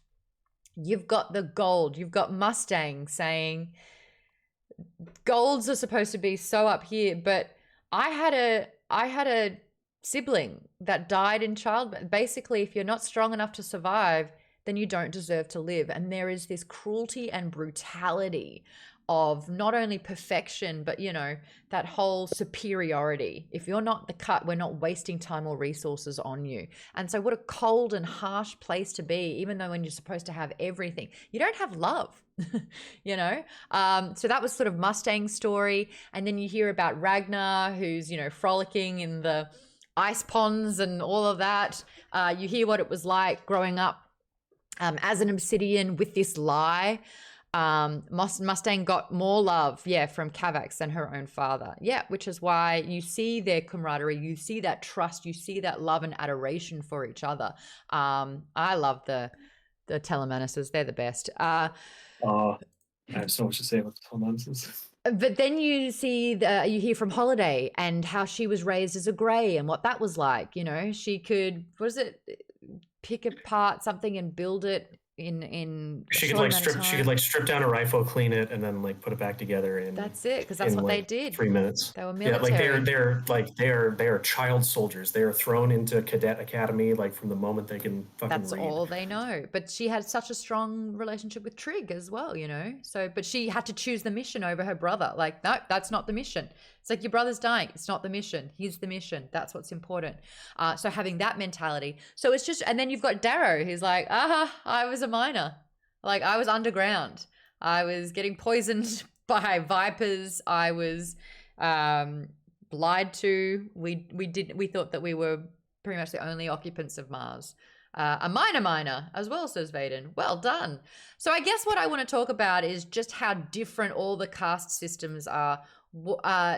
They're trying to relate over a common cause. Yes, nearly starved. Thank you, Colleen. They're trying to relate over a common cause, but none of these are good. None of these are caring and lovely and, you know, have like an ideal sense. I don't even know what the best color to be a part of would be, where you have a sense of normalcy or a sense of family, you know. But I just wanted to kind of open up any kind of conversation about this gorgeous storytelling chapter that we had, where everyone was sharing about their past. Anyone want to have observations or chat about it? Snake, what you got? I think it's just a beautiful look at the human desire to be Connect. seen by others and to see others, like that desire to experience empathy, both outgoing and incoming. And like you see, like harkening back to Golden Sun, where Darrow and Mustang are having that private conversation in his training room about her treatise on basically like the necessity of reassessing and like restructuring the caste system, because it is so stratified that it is eventually going to get to a point where like the bar is not going to bend. It's not going to continue to bend. It's going to snap in half. And that, like, sort of the indomitable human spirit represented by this innate desire for them to connect and to understand each other and to fight for each other's freedom is enormously touching. And like it kills me. Like I'm like I just want to give everybody a big old hug and a kiss on the forehead and tell them that they're doing their best. And I You love can't them. get up to Ragnar's forehead if you're on your tippy toes. I can climb him like a tree, and I will do it. I bet he would love to hear that, actually. But R.I.P. Ragnar. I would be a little spider monkey for Ragnar. I'd be like, yeah, dude, I love you, man. This is turning into a confession by the second here. I have a deep romantic love for Ragnar. Like not even gonna hide it. I am head over heels, as Tears for Fears says. Something happened and I'm head over heels. Hold on. PS3 says you missed the nod to Cassius longing for more through Horsey's jewelry on the crashed ship. Huh? He had Mustang's earing. Mustang's earring, which was odd. He had some. He's still like maybe she still loves me. Maybe she still loves me. Mustang called it out, and Darrow just blatantly ignored it. Pining is the word you're looking for Cassius. Yeah. But I guess the segue leads us to talk about Ragnar. Now, he was introduced only in Golden Sun. He was such an important part of not only Darrow's strength by having sort of like this intimidating force who was going to help him through it all, but he was the crucial key to getting all Obsidians to side with him.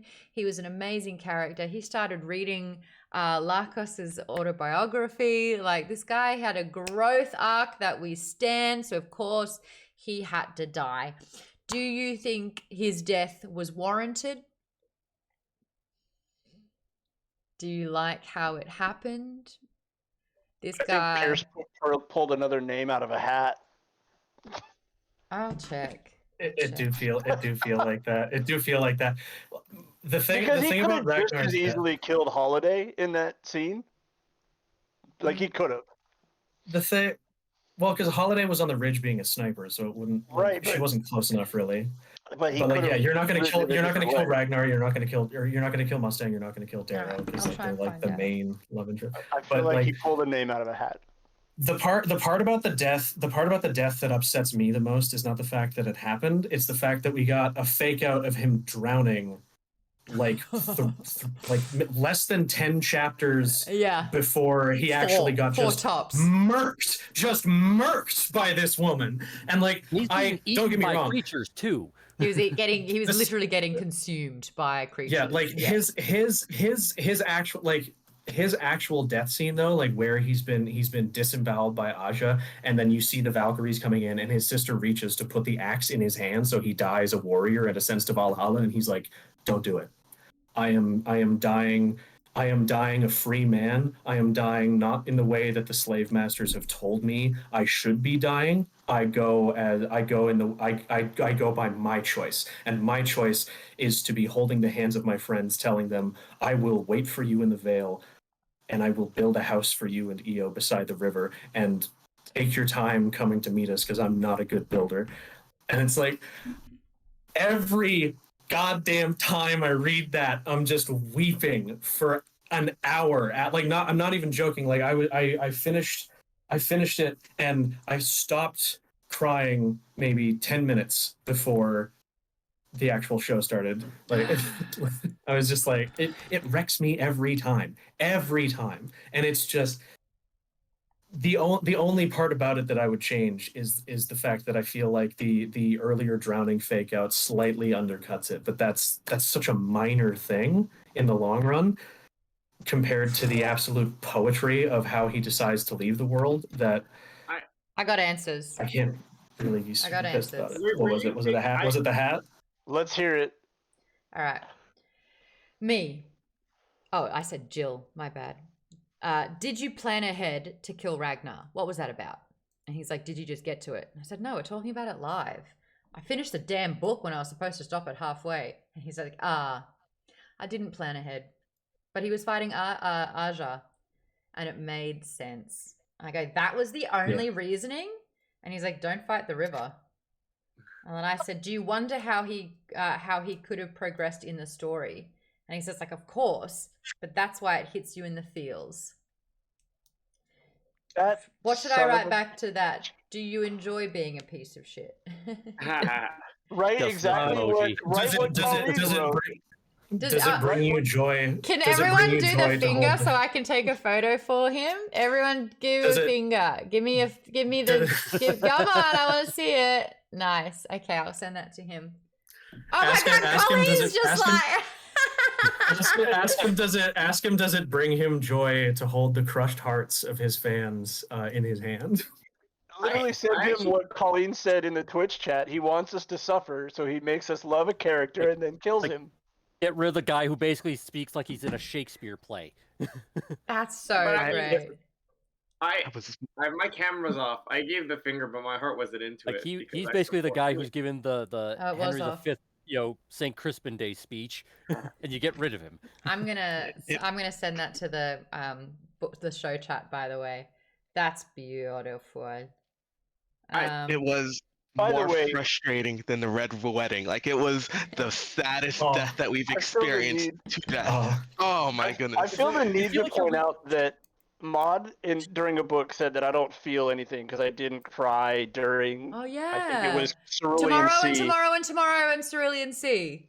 I 100% was sitting in a client's office finishing this book and got choked up. So Ragnar will get you every time, man. I can feel it in the back of my throat. My eyes got a little misty. No tears, but it choked me up for sure. I was listening to it. It was hard. I'm a snot dripping mess when it came around, man. At least when you're saying about the Red Wedding, it's like that was happening just one thing after another. This was almost like in slow motion because it's like Darrow's like seeing the thing happen. He knows he can't stop it. He saw the move and he's like, "Oh, she's done the move." No, he's like literally like just watching it happen. Like if he had been trained by a proper Razor Master, he would have been able to recover from this. But it's like as a result of how things have played out, like he's a gladiator versus the board's been. Yeah, like board's been it's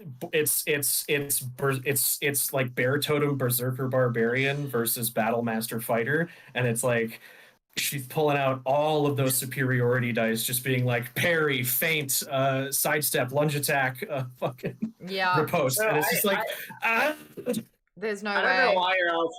I guess I'm not sad that Ragnar died because he's the hyper warrior and he deserves the warrior's death, and it's kind of annoying for him. Aja is the unbeatable, but like it's so funny. He's like, "Hey, could you take her?" And he's like, "Yeah, I could take Aja." And it's like, "Nah, dude." That's the one time I feel like his impulse to anger got the better of him, because he's like that's the most beloved daughter of the man who imprisoned me for my He entire said the he guy could kill her, and everybody believed him. Yeah, Everybody, he's like, I can do it. And you're like, because every other, but like to be fair, every other Olympic knight that's gone up against Ragnar has been put in the dirt. Like the But has Death he Knight, ever the seen Wind Knight, the Cloud Knight. Has he ever seen Aja fight before? Has he ever met her before? I don't think he has. That's it. No. It's quite She's possible because just a Aja, myth. like, but she's like intimately aware of him. So I do get the sense that maybe he was used as like a training dummy for her by her father. Like the rage he feels towards the Grimace family is 100% justified because of what Magnus / the Ash Lord did to him. Like Magnus O'Grimus is a motherfucker, and the Furies are just like they are the Sovereign's like three most beloved. Like yeah, they're the Sovereign's three basically most beloved adopted daughters, and it's like I'm cutting you off because Pierce has responded. And Josh, my friend's texting me going, my favorite part about this whole show is that you can see my little smirks every time Pierce writes back. Members, I've got two cameras here. This is the show camera and this is your camera. I'm going to show you the GIF that he responded to your middle finger picture. Yeah, Pierce is feeding on the energy. Now, this is again a paid privilege. So can you see the GIF? That's what Pierce responded to your middle finger. Just that GIF. Is that him walking? No, it's just a GIF. It's just a GIF. But that's him just like. he's just like serve. That was Do a not zero care. fucks given. Was what that was. But like, I mean, I don't know. Did anyone really expect like the warrior guy to just live out his, that his main role is just to fight to actually like get through the whole story? You know what? I actually thought that maybe Aja could have been wounded in a way where she was surprised that it had happened. And it's like you actually it's kind of like the mountain in Game of Thrones. It's like no one can defeat this guy. And then it's like, who else is it where Aja got cut and she was like, whoa, like I don't bleed, but here it is. So I think it's like showing the vulnerability, but her fleeing or escaping or her kind of like taking Ragnar out of the picture a little bit, but they both kind of like live to see another day maybe. But like, I know I don't know what's going to happen, Qui-Gon. but I hope Steffi fights Aja and just beats her ass. That's my hope. You kill my brother, I'm going to kill you. Basically the Inigo Montoya kind of moment. I have to move on from that because I don't have a good poker face. And I don't want to give anything away. Cassius was shot in the neck by an arrow by Mustang. Cassius still had Mustang's earring. They were in negotiations together. Where do you think the two currently stand with each other? She doesn't care about him nearly as much as he believes she did. He straight up just told him, I was never in love with you. Yeah. Like the mic drop that Mustang just laid on that man's doorstep was. He's still in love, says Kikrido. He is down bad. Academic says shot in the neck, but was actually shot in the heart. Nice. But maybe that's a good. That part of her characters maybe justifies why Darrow is never sure, because she's so smart, right? And she's so good at, even though she's probably a good person, she's so good at manipulating and so good at outthinking. I thought that was yet another example of of Mustang choosing Darrow. No, that's true. But like, if she could like manipulate Cassius so much, right? And she's so brilliant, right? She could easily do that same thing. She left him, right? And he's like, "Nah, she still loves me." She's like, she's Black Widow, basically. Girl, yeah. Thank you. She's Next. like the Cranberry song. She's got like the Cranberry song. She's got him wrapped around her finger. Yeah, that's true. All right, cool. Now that Alia has been killed, Sephi's taken the mantle. How do you think the Obsidians will go in the war? We've already had, and this was a little bit of a contradiction somewhat. We've already had, no, Nearly What do we have? spoiled. Nearly Oh. spoiled. I'm going to stop there. You don't know what the contradiction is. I will talk about it in 2 weeks' time. I was close, Avery. I didn't do it. I was like, in my head, I was like, wait a minute. So never mind. I'll ask that question again. Now that Alia has been killed and Sephi's taken the mantle, how do you think the Obsidians will go in the war? We've kind of seen what they are capable of doing, the savagery. Do you think they've had enough time to acclimate? Again, knowing that Ragnar can pick up technology really, really fast. They're incredibly brilliant. But they've also just had their world upended completely, and everything that they believed is now a lie. Do you think this will be the asset, or will it make everything worse? Who's got thoughts? Now, hold on. Academic, can you talk about this? Or is it spoiling? I believe I can. It's not spoiling. It's not spoiling. I think that I can do this without spoiling. All right, let's go. I mean, I can't. I nearly did, so off you go. I think that there is a difference between people and person, right? So Ragnar is obviously, he's a person. We've already discussed that he is actually quite intelligent despite not being reared in an environment with technology. He was able to pick it up. But we're talking about a culture of folks who have been completely mired in different systems and customs and have been lied to their whole life. And you're now taking a group of folks who are not just one person being shown the light, but the group of folks who are now like being told what you know is incorrect, and you're going to have conflicting ideas. While this is just like we've seen this time immemorial throughout history, right? So Yeah. this is going to be a struggle, I think, for the Obsidians to sort of overcome. Oh, great. KP Dubs, do you want to say that one? I like that. Who's Agent K? Is that from Men in Black? Men in Black. Yeah. That's Men in Black, yeah, because Will Smith, Agent J, is like, people are smart. Why don't we just tell them about this? And he's like, no. A person is smart, but people are dumb, panicky, whatever, and you know it. And then he goes on to say stuff like, 500 years ago, we all knew the world was flat, and 1,000 years ago, we knew this. He goes, imagine what we'll know. I'm so open to aliens being here already. I mean, I'm open to it. Also, Sean Maximus, thank you so much for resubbing using Prime for 8 months. Says, don't mind me, just passing the Prime Day savings along. Ah, thank you. Appreciate it. Yes, Aaron, you had a thought with your hand up. Also, anyone who hasn't spoken, so Lisa and Thierry and Avery and Colleen, if you have any... No, I just saw... Well, to actually, that's a good segue into what I was wanting to say about aliens. The Obsidians, if anybody's ever played the Mass Effect games, Obsidians are basically Krogans who were once elevated because of like their warlike abilities, and then they were basically repressed because of, again, those warlike abilities, and there's like they were just so unbelievably almost nigh unstoppable. They had to like collectively put them in their place again. Yeah. And they have like that system of breeding control, like you can only have so many and all that stuff. And now they're being elevated again, like Mass Effect 3, spoilers. And everybody's just basically freaking out, like, you know, what are you doing? You can't like make these people like, you know, elevated again.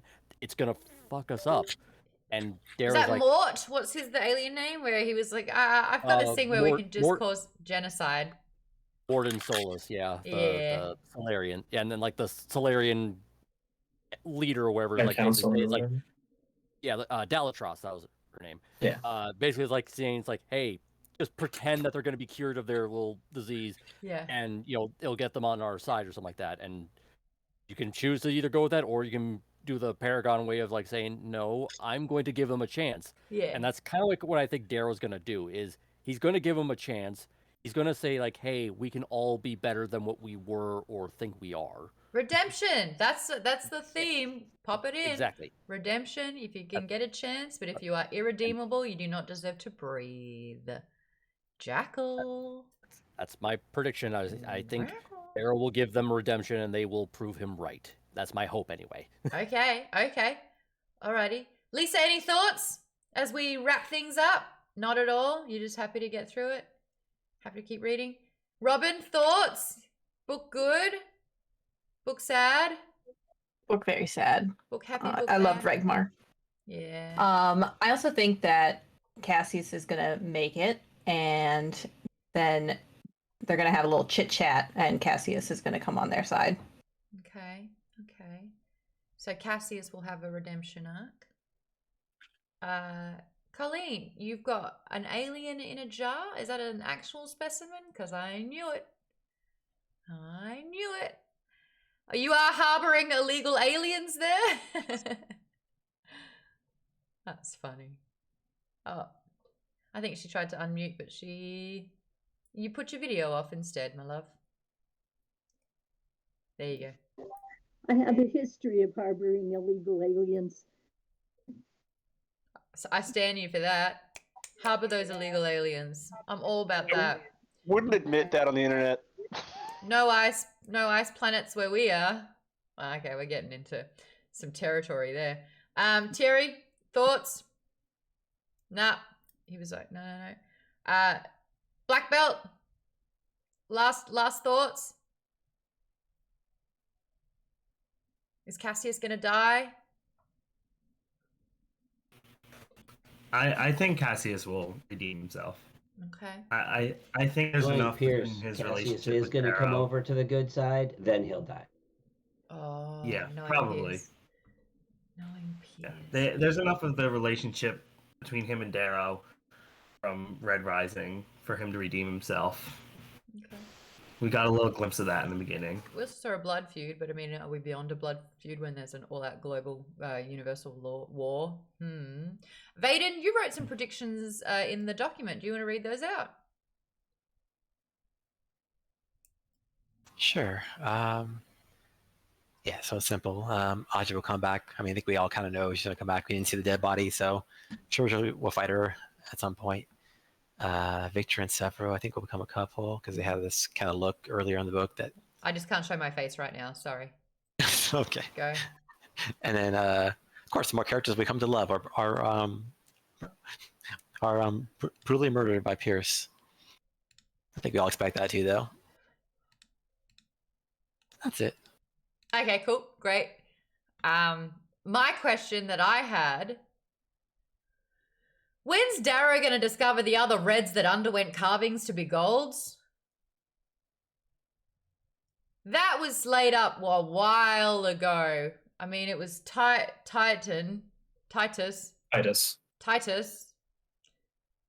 Put the mouse down, Maude.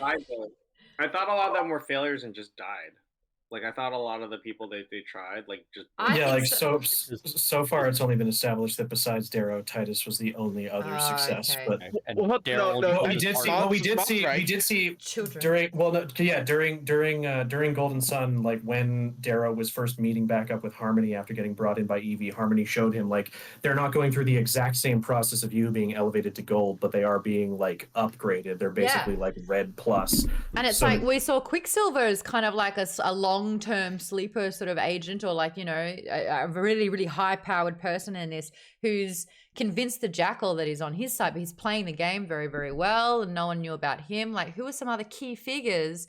Do we really know any powerful violets? Do we know any powerful greens? Like, I don't know. I just thought that was such a cool thing that it's the Winter Soldier thing. It's like you activate your sleeper agents kind of thing. Anyway. Yeah, what other colors can be changed as well? And I love the fact that Quicksilver's husband is Mateo, is a pink. So, of course, he wants to completely upend sort of the caste system because he's a silver with a pink. And that's frowned upon. But dude's just in love. I was so happy when Mateo came back. I was like, yeah. I know. Except Sevro's just like, blah, blah, blah. I'm like, what are you doing? The casualness of his violence. Oh no, yeah. Darrow absolutely Darrow and him absolutely thwomping each other's asses in the hallway. Like, that's such a dude thing, isn't it? I was like when he was like I bang hit, like I slam his skull, like the side of his skull with my fist and drive him into the floor like a nail, like a hammer does to a nail. I was like, and that's for Mateo. Yes. Yeah, it was. I mean, sometimes that's how they talked it out, says Colleen. They throw punches and then they cry. I'm going to comment on that earlier. Yeah, Tim, go. I was saying, it's such a dude thing to just have a fist fight with your best friend over something, and then once you're done and you're both all bruised and bloody, that's it. It's over. Time to go have a beer. It's so It's funny such because a like dude thing. It's cliche, but it's true. I'm in two minds about that because it's like use your words, but also as a woman, I'm so annoyed that I've been cheated out of that because I would so much rather just punch someone in the face once and then move on than have to actually have a conversation. So it's like, why do guys get that? That's bullshit. Anyway, that's my femininity just thriving inside of me. Catch these hands. It's aggressive therapy. It is, but as long as it got Sevro there in the end, it's the violent way for a hug for him. Hey, that's time. We got there. Finished the book. Nothing stopping you, Maude. I think quite a few things are. Just saying. I related to that moment, but it's like, oh, guys get all the fun. No, I'm kidding. Finish the book. We're meeting up again in 2 weeks. 2 weeks time. We don't have a Q&A with Pierce because he's leaving in a few days to go on a book tour. This book tour is going to take him into like the first or second week of August. And then we'll talk about what that's going to look like afterwards. But the 26th of July, we're going to reconvene and talk about the whole book. So everyone who waited, well done. You can finish it now. Me, already have. We'll read it again. I'm just going to need a week though, because I'm still unwinding. What am I going to read the next 2 weeks? I'm going to start and finish an Emily Henry book. They take me less than 2 days. I've got that one lined up already. Happy Place or Happy People or something like that. I've got that one happening. What's everyone else reading? What's everyone reading at the moment? Yeah. I just started book 5 of the Overlord light novels. It's based off of the anime manga of the same name. All right. Thierry's lifting up the Brave, as in the Disney's Brave. Is that a book? What is this? Show me the art behind Brave. Nice. Toaster Poster needs some Murderbot after this book. Academic, He Who Fights with Monsters. Colleen's reading about 5 books right now. Tell us about a couple of them, Colleen. KP Dubs is reading nothing. I'm reading Leviathan Wakes. Oh, yeah? Yeah, because I really like the Expanse series, and so I had to check out the series, the books. So I'm reading that. I'm reading, I got a free book called A Prince's Errand, so I'm reading that. And I'm reading a political book, nonfiction. Oh, nice. You're like me. We're mood readers. Yeah. Oh, and then The Mad Scientist Guide to World Domination. Eric, are you playing music? I need you to mute my man. There we go. Colleen, what was that last sentence one more time? A Mad Scientist Guide to World Domination. Oh. Okay. That is genre galore. I love that. Yeah. What's Robin, what's Caleb's Crossing? Not to be confused with Animal. It is a book loosely based on the first Native American that went to Harvard. Oh, wow. That's cool. So it's like a historical fiction. Okay. Nerd Boy's reading Easy Money by Ben McKenzie. Toaster Poster's got needs the Murderbot apathy and social anxiety. That helps. KP Dubs is going to try the Anita Blake books, but also keeps putting it off. They're a pretty easy read. They start getting a bit shit. What was I, like around book 7? And I was just like, ugh. I think I gave it like 1 or 2 stars. I was like, ugh. They're not 5-star books though, KP Dubs, just to let you know. Catch-22 is debating starting Ready Player 2 after finishing Morningstar. Heard mixed reviews. Dude, that book took me a year to finish. A full year. Vaden's listening to 6 of Crows. What do you think of it? It's a lot of fun. I love that book. And it's got a whole different cast for all the members. I love it. I love it. Darren, tell me, unmute. I want to hear from you. Yes, you're live. Hello. Hi. We've got someone else at Maude's Book Club reading this book. What are you thinking of it? And tell us about it. I'm about 3/4 of the way through, and I put it down to start to do the homework for Morningstar. So I'm gonna get back to it. The book is. The book is Press of the Emerald Sea. That's Brandon Sanderson. Yeah, one of the mystery books from this year. So it's really good. Yeah, it's really. It's Brandon Sanderson. It's a nice. It'll be a nice change of pace from. It's a nice change of pace from Morningstar for sure. It's way happier. Hey, we need that sometimes. Even though other stuff is happening, it's definitely way more upbeat and fun. Palette cleanser, which another good palette cleanser is what Avery is reading. Tell us about this one.